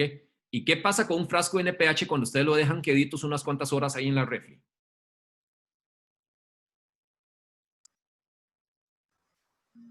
Precipita. Precipita. ¿Ok? Entonces, ¿qué va a pasar si un paciente agarra NPH? ¿Ok? No suspende bien la solución de la NPH y se administra, por ejemplo, una dosis donde contiene mayor concentración de protamina hoy. ¿Qué va a pasar con esa insulina?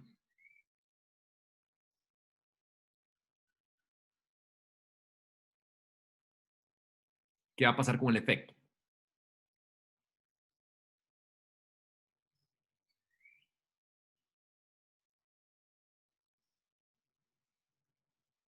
Si yo tengo mayor concentración de protamina, Va a ser mayor. ¿perdón? No sé, pienso que quizás sería mayor. Al Mayor tener que mayor concentración. El efecto. el efecto o la duración.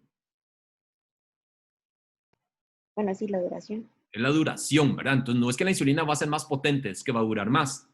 Y conforme va gastando el frasco, ¿verdad? Y va quedando menos protamina, entonces, ¿qué va a pasar? Cada vez va a disminuir el tiempo de acción. Entonces disminuye el tiempo de acción. Entonces, ¿eso en qué se traduce? De repente yo tengo más efecto, de repente tengo menos efecto, perdón, más duración, menos duración, Riesgo de hiperglicemia. riesgo de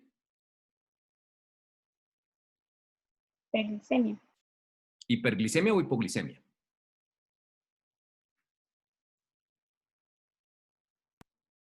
Diría que ambos, ¿verdad? Entonces, si yo tengo una duración de efecto mayor, voy a aumentar el riesgo de hipoglicemias, y si tengo un efecto menor, una duración menor, voy a tener mayor riesgo de hiperglicemias. Entonces, al final de cuentas, esto se llama variabilidad. Entonces, empiezo a tener mucha variabilidad en cuanto a los niveles de glucosa.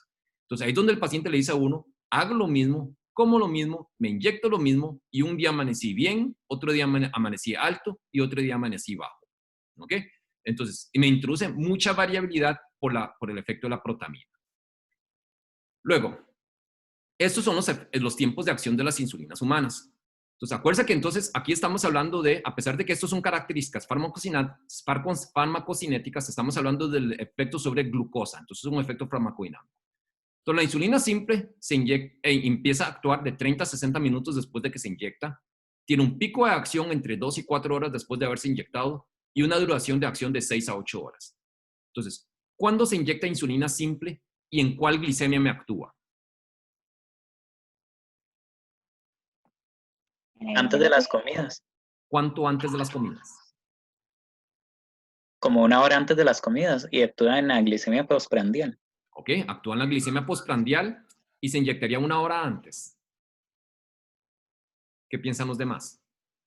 Tal vez menos, como yo había escuchado como 15, 30 minutos antes de la comida. Unos 30 minutos antes de la comida. ¿Por qué 30 minutos? ¿Por qué no se inyecta inmediatamente antes? Porque el inicio de acción es como a los 30 minutos, entonces para que ya esté actuando para cuando empiece a comer la comida. Para que coincidan, ¿verdad? Para que vayan de la mano, es lo que yo le explico a los pacientes. Entonces, para que cuando empiece a actuar la insulina, justo el paciente está empezando a comer para evitar que haga la hiperglicemia, que vayan de la mano. ¿Ok? Entonces, siempre se inyecta 30 minutos antes de comer. Entonces, la NPH, por otro lado, actúa 1 a 2 horas antes, tiene un pico de acción de 5 a 7 horas después de haberse inyectado. ¿Ok? Perdón, empieza a actuar entre 1 y 2 horas después de haberse inyectado. El pico de acción es entre 5 y 7 horas y tiene una duración de acción de 13 a 18 horas. Por eso se llama una insulina de acción intermedia. Entonces, ¿cuándo se inyecta la NPH? ¿Y sobre cuál glicemia actúa? Como en la noche. En la noche. Bueno, la primera pregunta aquí es, ¿sobre cuál glicemia actúa ahora?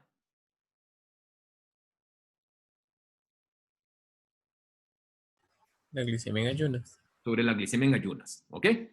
Entonces, ¿a qué hora se inyectaría?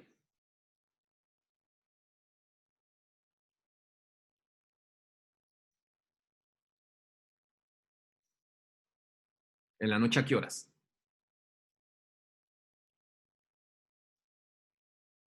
6 de la noche.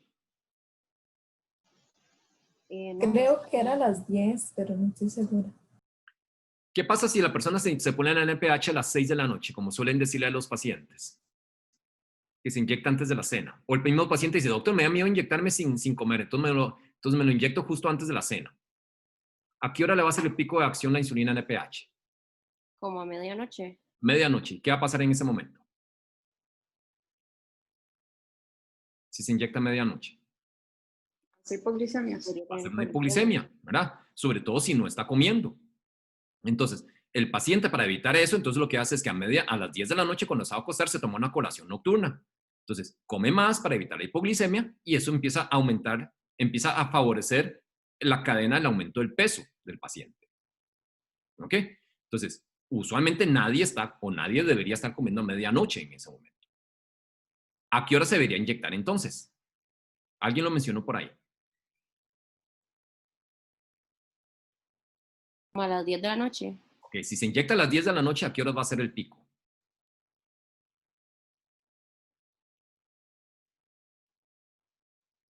Como a las 5 de la mañana. 4 o 5 de la mañana aproximadamente. Y va a ser una hipoglicemia a las 4 o 5 de la mañana.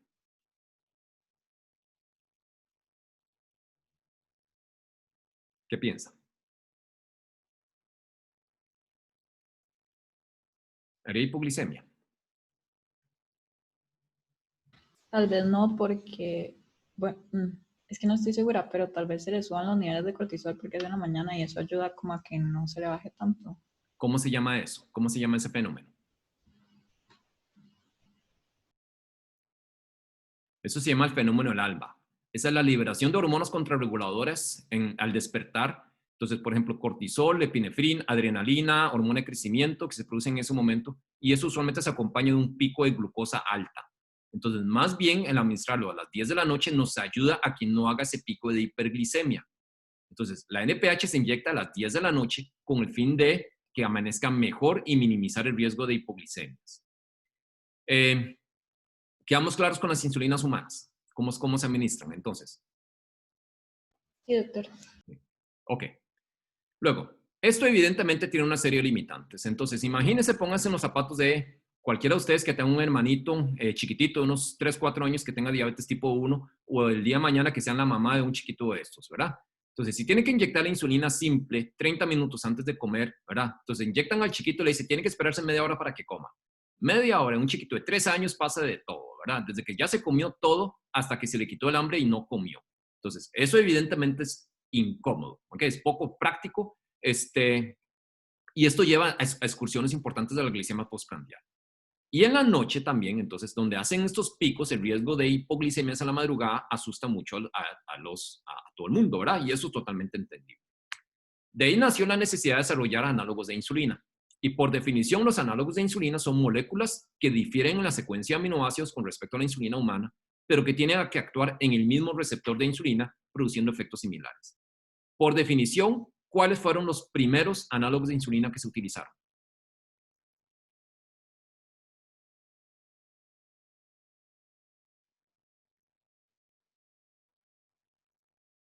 Los de cerdo y los de bovinos. Los animales, ¿verdad? Entonces los animales, las insulinas animales cumplen esta definición de análogos de insulina. Entonces, lo mismo que hablamos con los análogos de insulina, tenían la consideración, perdón, lo mismo que hablamos con los insulinas de origen animal, tienen la misma consideración con los análogos de insulina. Sin embargo, para efectos prácticos, los análogos de insulina no son antigénicos. Entonces, a pesar de que hay un pequeño porcentaje de los pacientes que desarrollan anticuerpos antianálogos de insulina, esos anticuerpos no tienden a ser neutralizantes y por lo tanto no interfieren en la acción de la insulina como tal.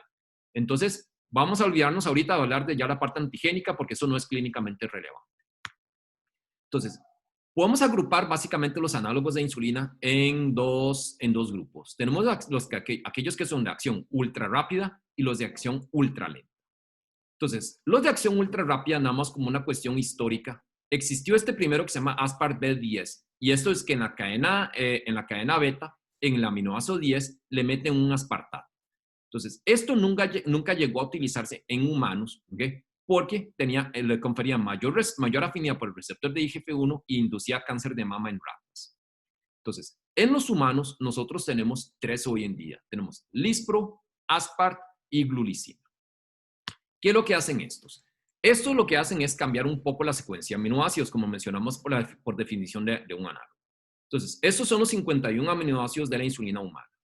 Lispro lo que hace es que en el aminoácido 28-29, normalmente nosotros tenemos prolina y lisina. Y Lispro le da vuelta a esto. Entonces ahora tiene lisina y prolina. Y por eso se llama Lispro. Entonces el nombre es muy sencillo, ¿verdad? Entonces, ¿de dónde viene el nombre? Aspart, entonces este no es el Aspart B10, sino que esto es Aspart B28. Y lo que hace en el aminoácido 28, en lugar de tener prolina, ahora tiene un aspartato. ¿Ok?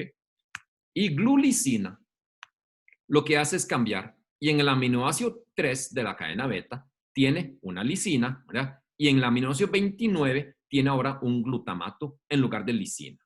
Entonces, por eso se llama glu, ¿verdad? Lisina. Entonces, estos son los 3 análogos ultra rápidos que existen.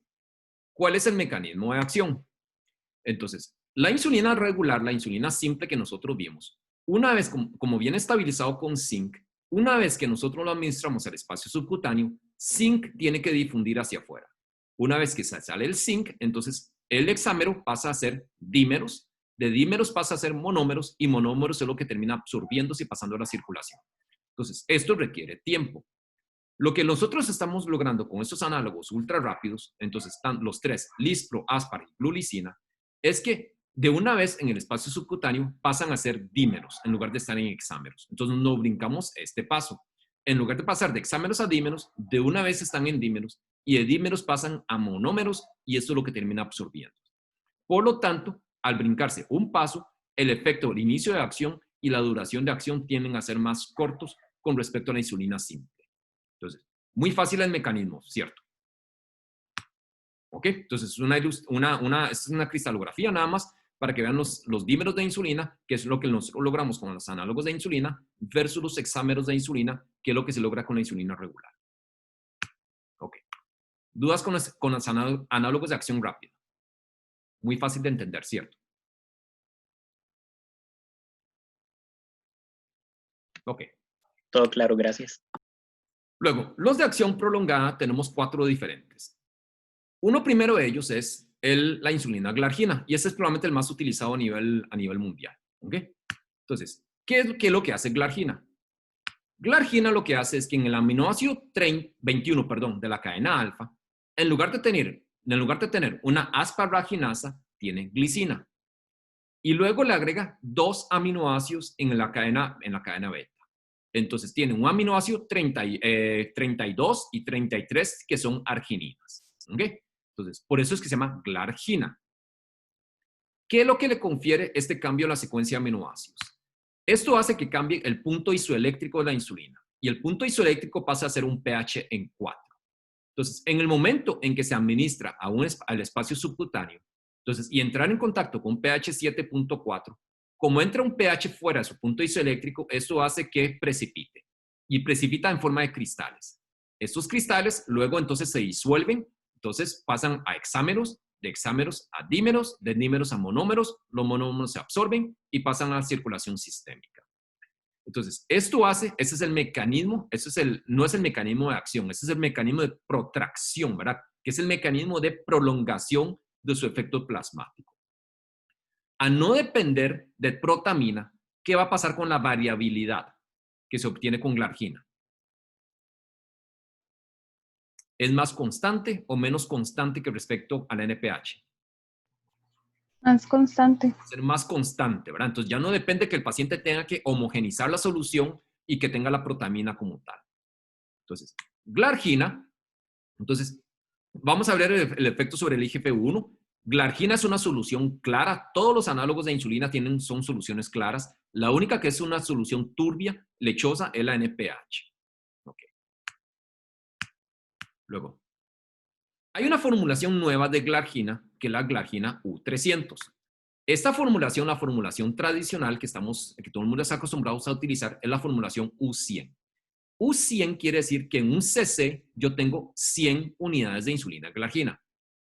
¿Ok? Entonces, no 100 milimoles, ¿verdad? 100 unidades. Acuérdense que esto es actividad. Glargina U300, lo que quiere decir es que en un cc ahora tengo 300 unidades de insulina glargina.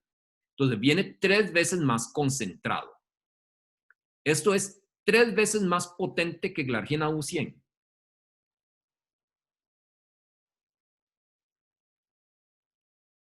¿Qué piensan? Que no, es solo que se le tiene que administrar menos porque está más concentrado. ¿Se administra menos qué? ¿Menos cantidad, menos volumen o menos unidades?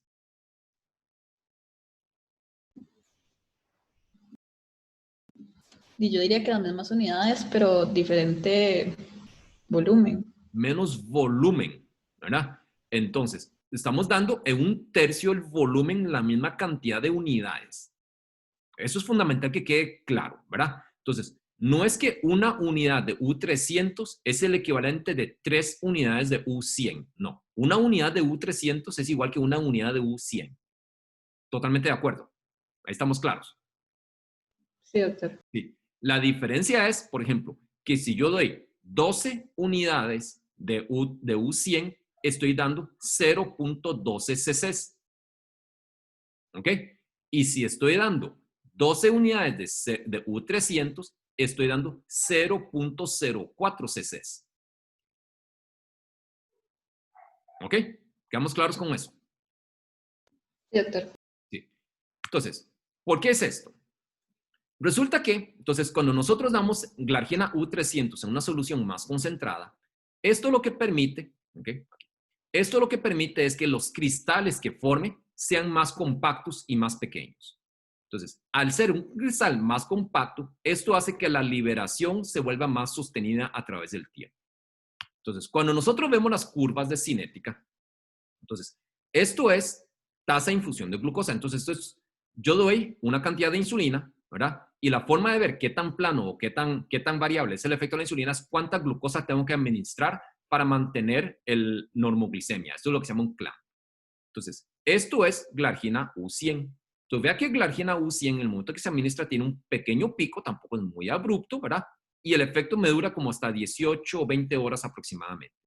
Y cuando nosotros damos glargina U300, que es esta gráfica, que es esta línea café oscuro, entonces vean cómo es más constante y menos, con prácticamente menos picos, me dura más allá de 24 horas.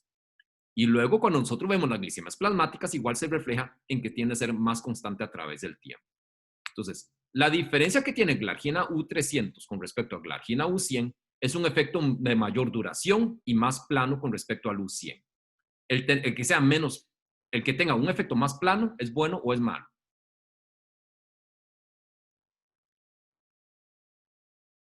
¿En qué se traduce eso para el paciente?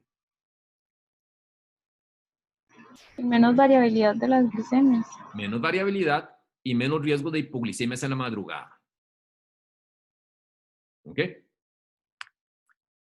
Luego, otro análogo de acción prolongada que existe es la insulina de Temir.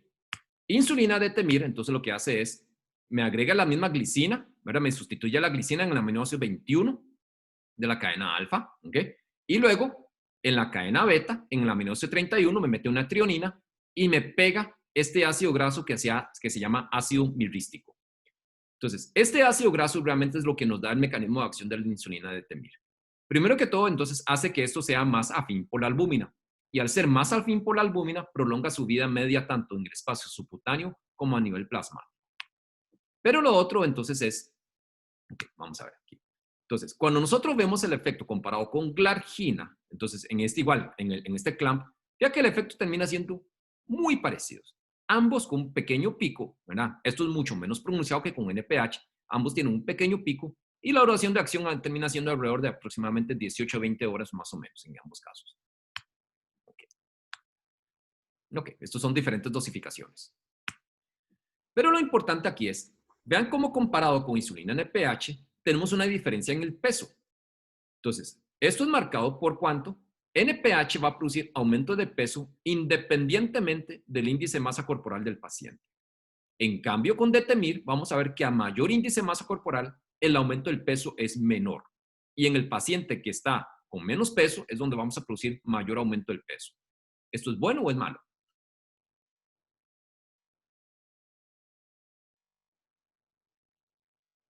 Bueno, Bueno, ¿verdad? Entonces, el que tiene obesidad, el que está gordito, nosotros no queremos que aumente tanto peso. ¿Por qué se debe esto? Entonces, resulta que insulina Detemir por el aminoácido, por el ácido graso que contiene. Entonces, este ácido graso no penetra fácilmente los capilares a nivel del tejido periférico. Entonces, no penetra fácilmente el tejido adiposo y el tejido muscular. Y esto es fagocitado, es endocitado fácilmente a nivel hepático. Entonces, los espacios, el espacio sinusoidal a nivel hepático es más grande y esto permite que Detemir penetre fácilmente al hígado y se le dificulte la penetración hacia el tejido adiposo y hacia el tejido muscular. Entonces, en modelos animales, ¿okay? Lo que se ha visto es cuando nosotros comparamos NPH con Detemir, es que en el Detemir el efecto es predominantemente hepático. Esto es como 2/3, como 65% del efecto es predominantemente hepático y 1/3 a nivel muscular, a nivel periférico. En cambio, el NPH, entonces es como 60-40. Entonces, 60% o más o menos por ahí, alrededor del 60% y un 40% termina siendo más a nivel periférico. Entonces, al tener un efecto menor a nivel periférico, hace que el efecto anabólico sobre el tejido muscular y sobre el tejido graso sea menor. Y al ser un efecto predominantemente hepático, vamos a lograr la misma eficacia en cuanto a reducción de glucosa. ¿Ok? ¿Quedamos claros con el mecanismo que hace que sea diferente en cuanto al peso? Sí, doctor. Ok. El más nuevo de estos se llama insulina degludec. Insulina degludec tiene esto. Entonces tiene varios cambios en la secuencia de aminoácidos. ¿Ok? Quita el aminoácido 30, deja 29 en la cadena beta. ¿Ok? Agrega un espaciador que se llama un espaciador de ácido glutámico y le pega este ácido graso que se llama ácido hexadecandioide. Entonces, además, se le agrega fenol y se le agrega zinc en la suspensión, ¿verdad? En la solución. Entonces, ¿qué hace esto? Esto hace que en el momento que nosotros administremos degludec al espacio subcutáneo, primero que todo, el fenol difunde. Después de que el fenol difunde, entonces esto permite que se empiece a ensamblar multiexámenos de degludec. ¿Y cómo es que funciona esto? Entonces, esta es la estructura molecular del degludec. Esto, si nosotros lo vemos desde arriba, esto que está en gris oscuro es fenol y lo que está en gris claro es zinc. Entonces, esto visto desde arriba y por diferentes lados. Entonces, normalmente el fenol, perdón, bloquea uno de los dos lados del hexámero del degludec. Entonces, el ácido graso, este ácido graso hexadecandioide, lo que hace es ligarse a la molécula de zinc. Entonces, esto hace entonces que normalmente en la suspensión, entonces un hexámero se liga al otro hexámero. Entonces, el ácido graso se pega al zinc, el otro ácido graso de aquí se pega al zinc que tiene el otro hexámero, pero ya no se pueden pegar más porque están bloqueados por las moléculas de fenol.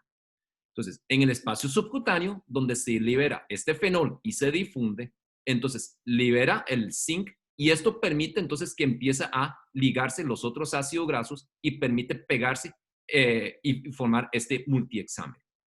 Este multiexámero me prolonga muchísimo la vida media depositado en el espacio subcutáneo y luego se va liberando gradualmente. ¿Ok?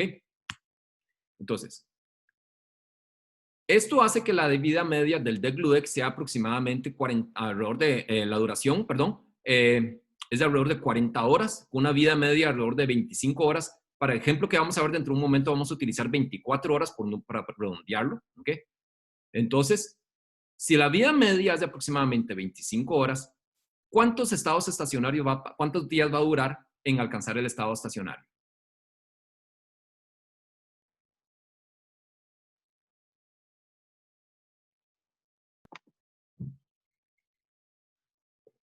¿Cuánto se dura normalmente en alcanzar el estado estacionario de un fármaco?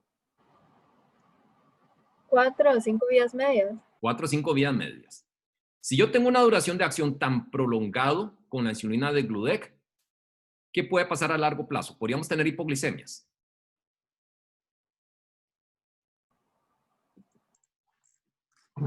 ¿Qué piensa?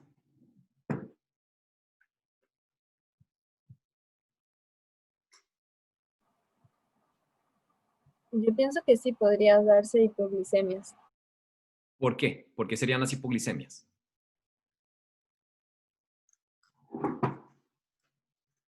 Se me empieza a acumular el efecto de la insulina de degludec. ¿O no se debería acumular? Yo opino que tiene un efecto como más constante, ¿no? Sí, sí, ahorita lo vamos a ver. Tiene un efecto más estable, más plano. Pero habría hipoglicemias tardías. Se me acumularía mucho el efecto por tener una duración de acción de más de 24 horas. Lo que se llama el efecto del apilamiento, el stacking. Podría tener eso.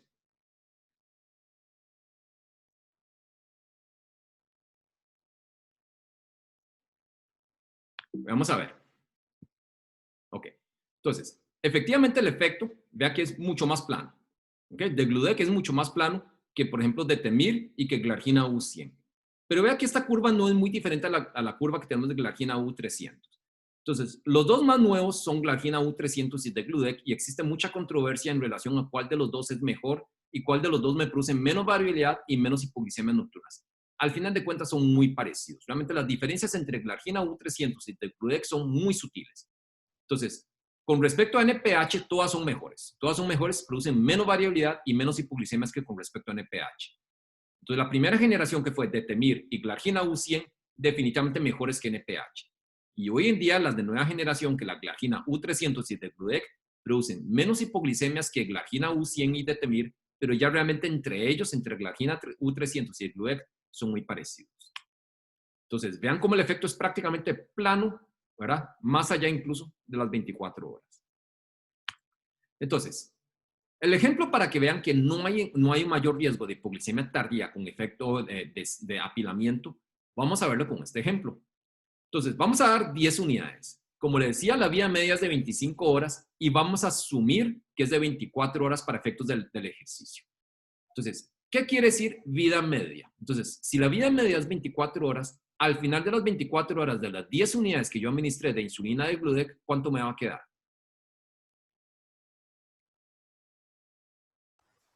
La mitad. La mitad, ¿cierto? Eso es vida media. Es cuánto tiempo transcurre en eliminar la mitad de lo que yo tengo. Eso es por definición de vida media. Entonces, el día 1 yo di 10 unidades, ¿ok? De las 10 unidades que yo tenía, al final del primer día se metabolizó la mitad y me quedan 5 unidades. ¿Cierto? ¿Todos de acuerdo? Sí. Entonces, yo tengo estos, entonces, al segundo día le voy a dar 5 unidades más. Tenía 5 unidades acumuladas del día anterior, en total tengo 15 unidades. Y al final del segundo día me va a quedar la mitad de esas 15 unidades, que son 7 unidades y media. ¿Cierto? ¿Todos me siguen? Sí. ¿Verdad? ¿Cierto? Tercer día. Vuelvo a administrar 10 unidades de insulina de degludec. Ahora tenía 7 unidades y media todavía acumulados de la noche del día anterior. En total tengo 17.5 unidades. Al final del tercer día metabolizo la mitad y ahora voy a tener, entonces me queda la mitad de 17.1, que es aproximadamente 9, 8.75. ¿Vamos bien? Sí. Sí. Cuarto día, le vuelvo a dar 10 unidades. Tenía las 9 unidades. Ahora tengo 19 unidades. Voy a metabolizar la mitad, que serían 9 y medio, que es aproximadamente 10 unidades.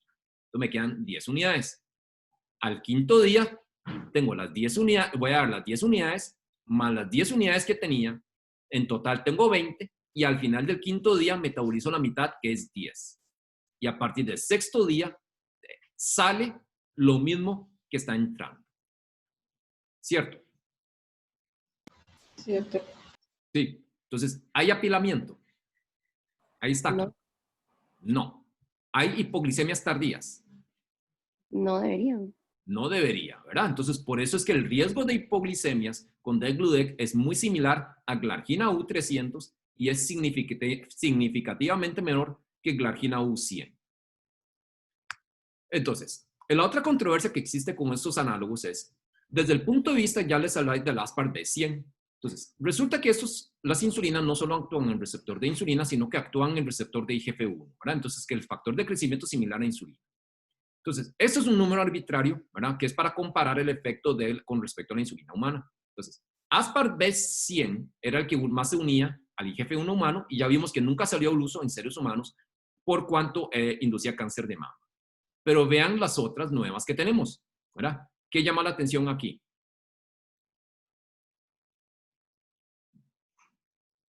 En afinidad por el receptor de IGF-1.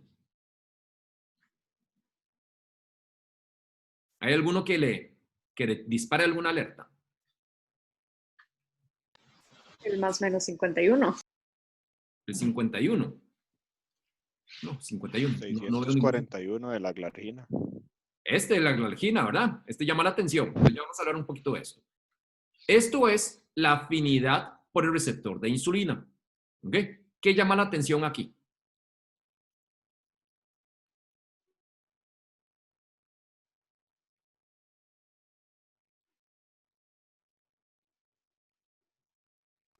El 18. ¿El 18 de? De detemir. Entonces, ¿detemir es menos potente que las otras insulinas?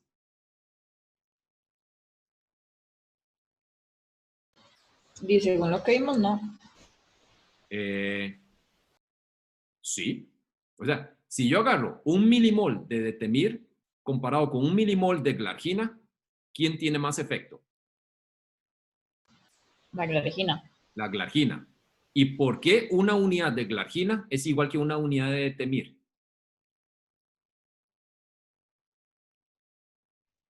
Bueno, porque es lo mismo que hablamos de cómo la unidad no se mide. O sea, que es lo mismo, es 1 entre 22, todas las unidades son lo mismo.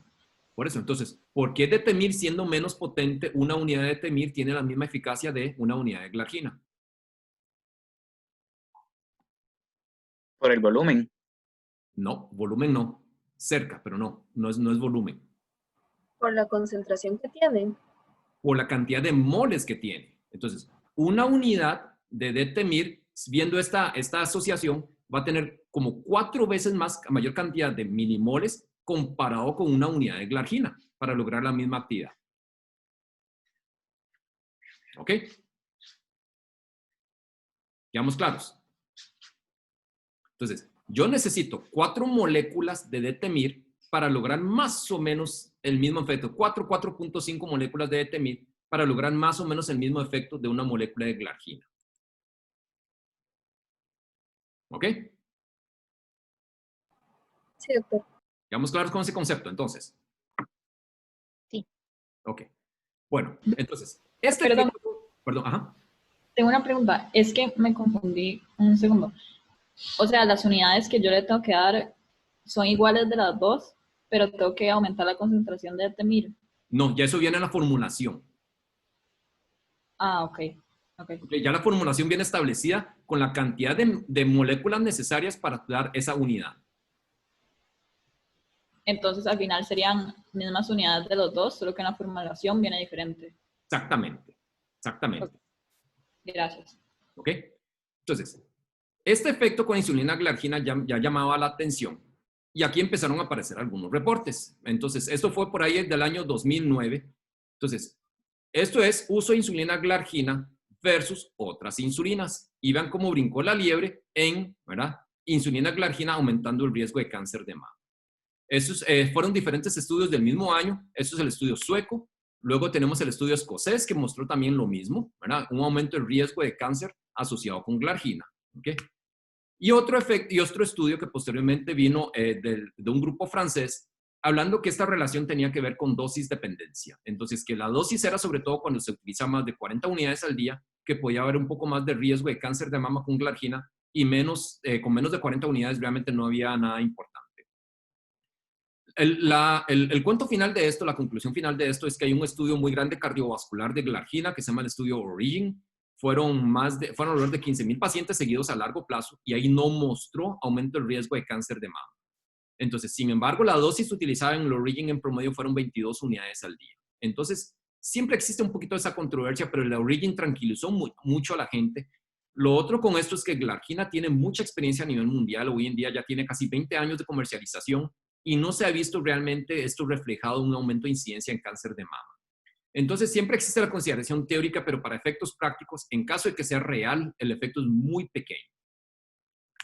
Entonces, de los análogos ultra rápidos, digamos, nuevamente yéndonos a la parte cinética, como les decía, los tres son prácticamente igual, lispro, y glulicina. Tienen un inicio de acción de 5 a 15 minutos, pico de acción de 1 a 2 horas y una duración de acción de 4 a 5 horas. Entonces, comparado con insulina humana, con insulina regular, entonces ahora, ¿en qué momento administramos las ultra rápidas?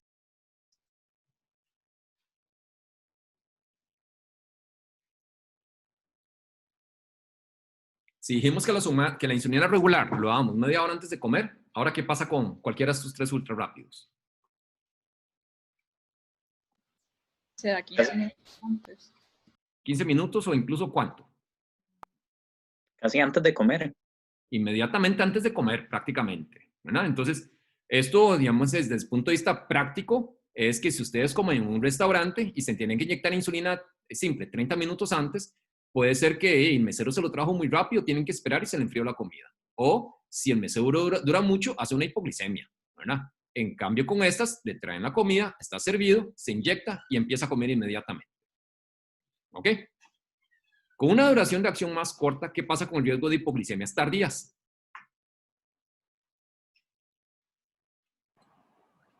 Disminuye. Disminuye las hipoglicemias tardías. Entonces, por ejemplo, si la persona cena a las 6, el riesgo de hipoglicemias a las 11 de la noche, medianoche, es menor con las ultra rápidas comparado con la insulina regular.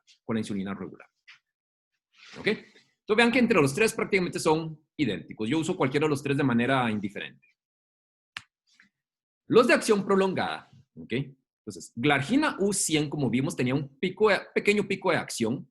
Empezó a actuar como entre 6 y 8 horas y una duración de acción de alrededor de 20 horas.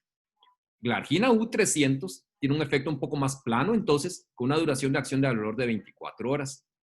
Detemir tiene un pico de acción alrededor de 6-7 horas, con una duración de acción de 12 a 20 horas. Y Degludec prácticamente no tiene pico y tiene un efecto de 40 horas. Entonces, si hablamos que con NPH había que inyectarlo a las 10 de la noche, ¿a qué hora se inyectaría cuando están utilizando cualquiera de sus análogos prolongados?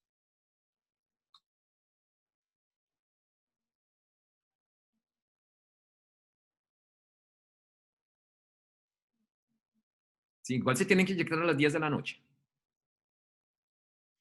Viendo que tiene esta duración de acción. Que tiene esta duración de acción y que los picos que tiene realmente son muy pequeños. ¿Se pueden administrar a cualquier hora? A cualquier hora. Una vez al día, más o menos a la misma hora, a cualquier hora del día. ¿Ok? ¿Cuál sería la diferencia entre estos cuatro? ¿Qué haría que yo escoja uno u otro entre esos cuatro?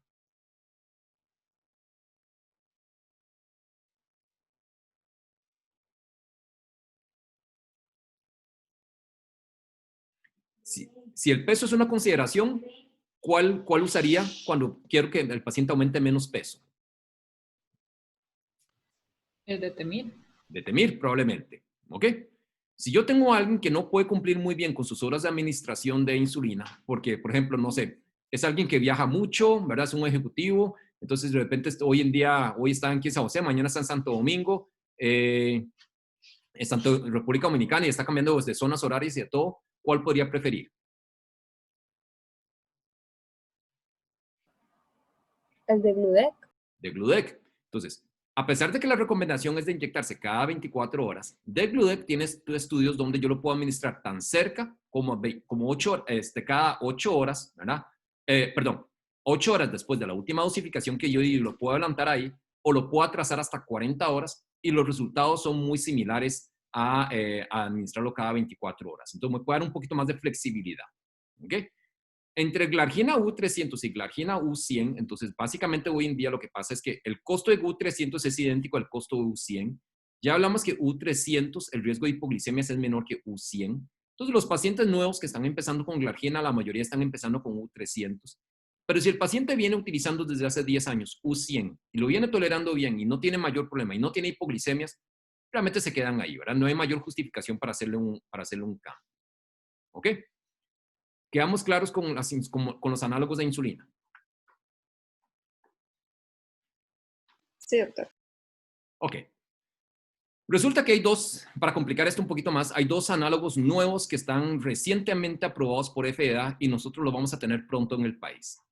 Entonces, un primero de estos se llama FIASP. Entonces, esto es Faster Insulin Aspart, un Aspart de acción más rápida.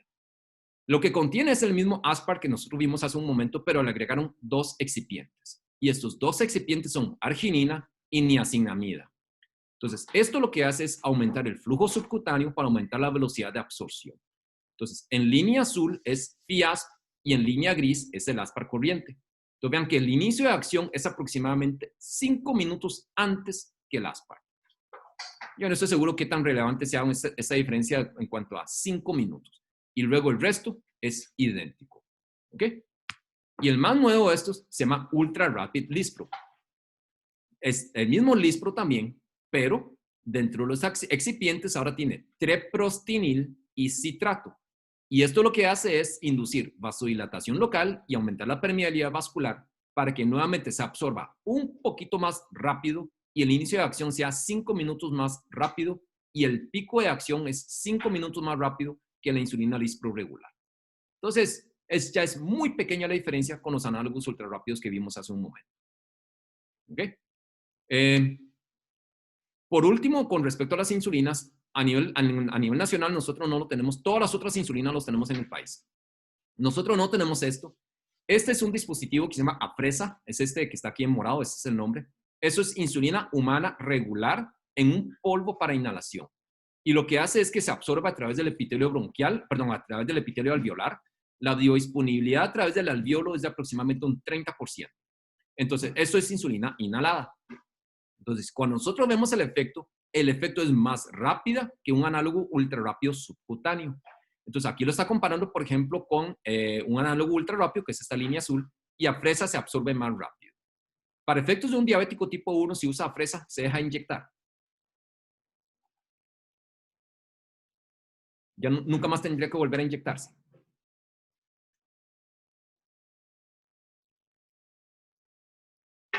¿Qué piensan? O igual tendría que inyectarse.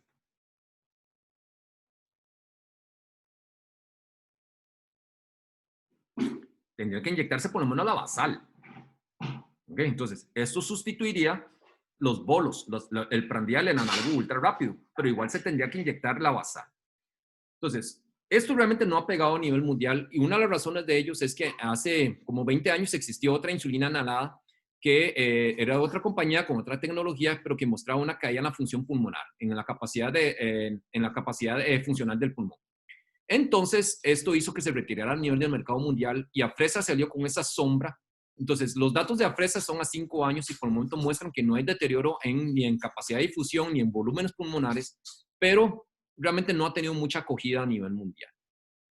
Entonces, esta es la última que yo traía de insulinas y vamos a ver una otra molécula más que es muy rápido. No sé si hay alguna duda con respecto a insulinas hasta aquí.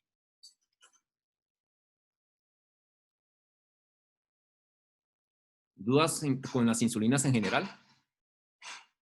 Doctor, una pregunta, digamos, si yo le voy a dar a un paciente Glargina, ¿hay algún caso en el que la U100 sea mejor dársela que la U300? O digamos, si ya va a comenzar apenas, ¿siempre va a ser mejor darle la U300?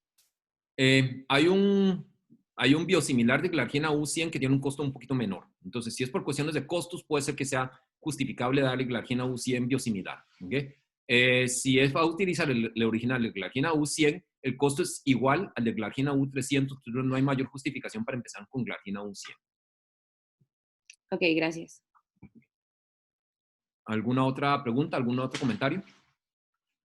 Doctor, en países donde sí está disponible el Afresa, eso ya es como a criterio del paciente si prefiere inyectarse o hacerlo inhalado, o el medicamento sí tiene como alguna ventaja. No, no tiene ninguna ventaja, ¿verdad? Y está a la sombra de la parte pulmonar, entonces esto realmente el impacto ha sido muy, muy, muy bajo de Afresa.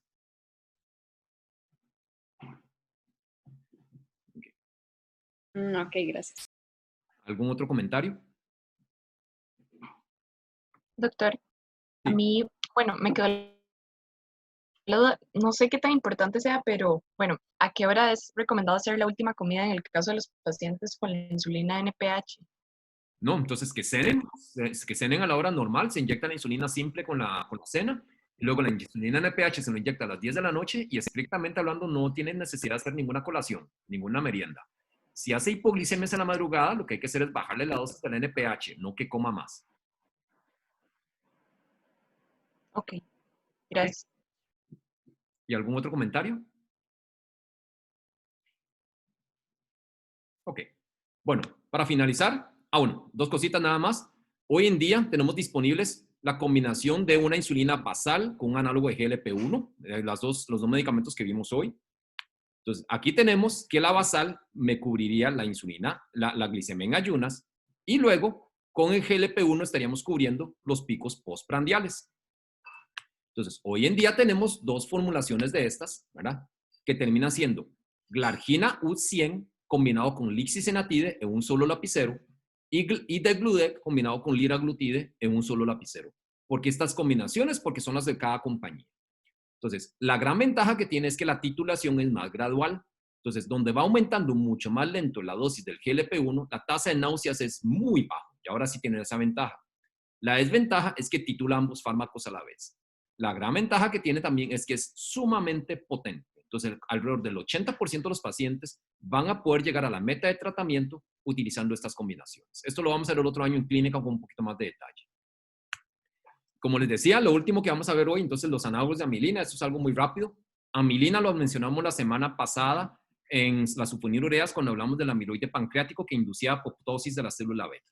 Entonces, ¿por qué los análogos de amilina como clase terapéutica?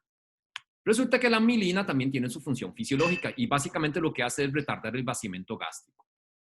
Entonces, al utilizar un análogo, lo que estamos buscando es un análogo que no precipite, entonces que no forme amiloide pancreático, que no induzca apoptosis de célula beta y que lo único que hace es retardarme el vaciamiento gástrico. Entonces, tiene una vida, el análogo se llama pramlintide, tiene estas sustituciones en la secuencia de aminoácidos, su vida media es corta, es de 50 minutos, entonces tienen que inyectarse inmediatamente antes de cada comida, junto a la insulina, pero en dispositivos separados. No se puede inyectar en el mismo dispositivo la insulina. Entonces, retrasa el vaciamiento gástrico, puede tener cierto papel fisiológico en evitar las hiperglicemias postprandiales, también actúa como señal de saciedad y reduce la ingesta de alimentos y los pacientes pierden un poco de peso. ¿Por qué lo traigo aquí a colación? Porque es para los pacientes que tienen diabetes tipo 1, lo único que tienen aprobado son las diferentes insulinas, pramlintide y en algunos países del mundo dosis bajas de inhibidores de SGLT2. Eso es todo lo que está aprobado para diabetes tipo 1. Para diabetes tipo 2, pramlintide tendría algún sentido, viendo las otras clases terapéuticas que vimos. ¿A qué se parece el efecto del pramlintide?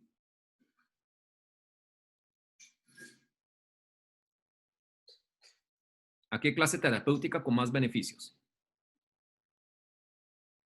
Los análogos del GLP-1. A los análogos de GLP-1, ¿verdad? Entonces, prácticamente no se utilizan en diabetes tipo 2 porque fueron sustituidos por los GLP-1. ¿Ok? Entonces, aún así hay algunos estudios de GLP-1 en diabéticos tipo 1 y pramlintide realmente casi no se utiliza a nivel mundial y nosotros no lo tenemos disponible en el país. ¿Ok? Bueno, ¿alguna duda en general? ¿Algún comentario?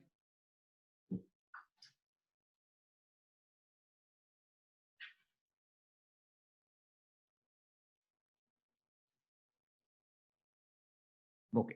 Bueno, si no tenemos ningún comentario, ninguna pregunta, terminamos la clase de hoy. Igual esto yo lo subo al aula virtual ahora en la noche y al canal de YouTube. Muchas gracias a todos. Muchas gracias. Muchas gracias. Gracias, doctor. Gracias. Gracias. Muchas gracias, doctor. Gracias, doctor.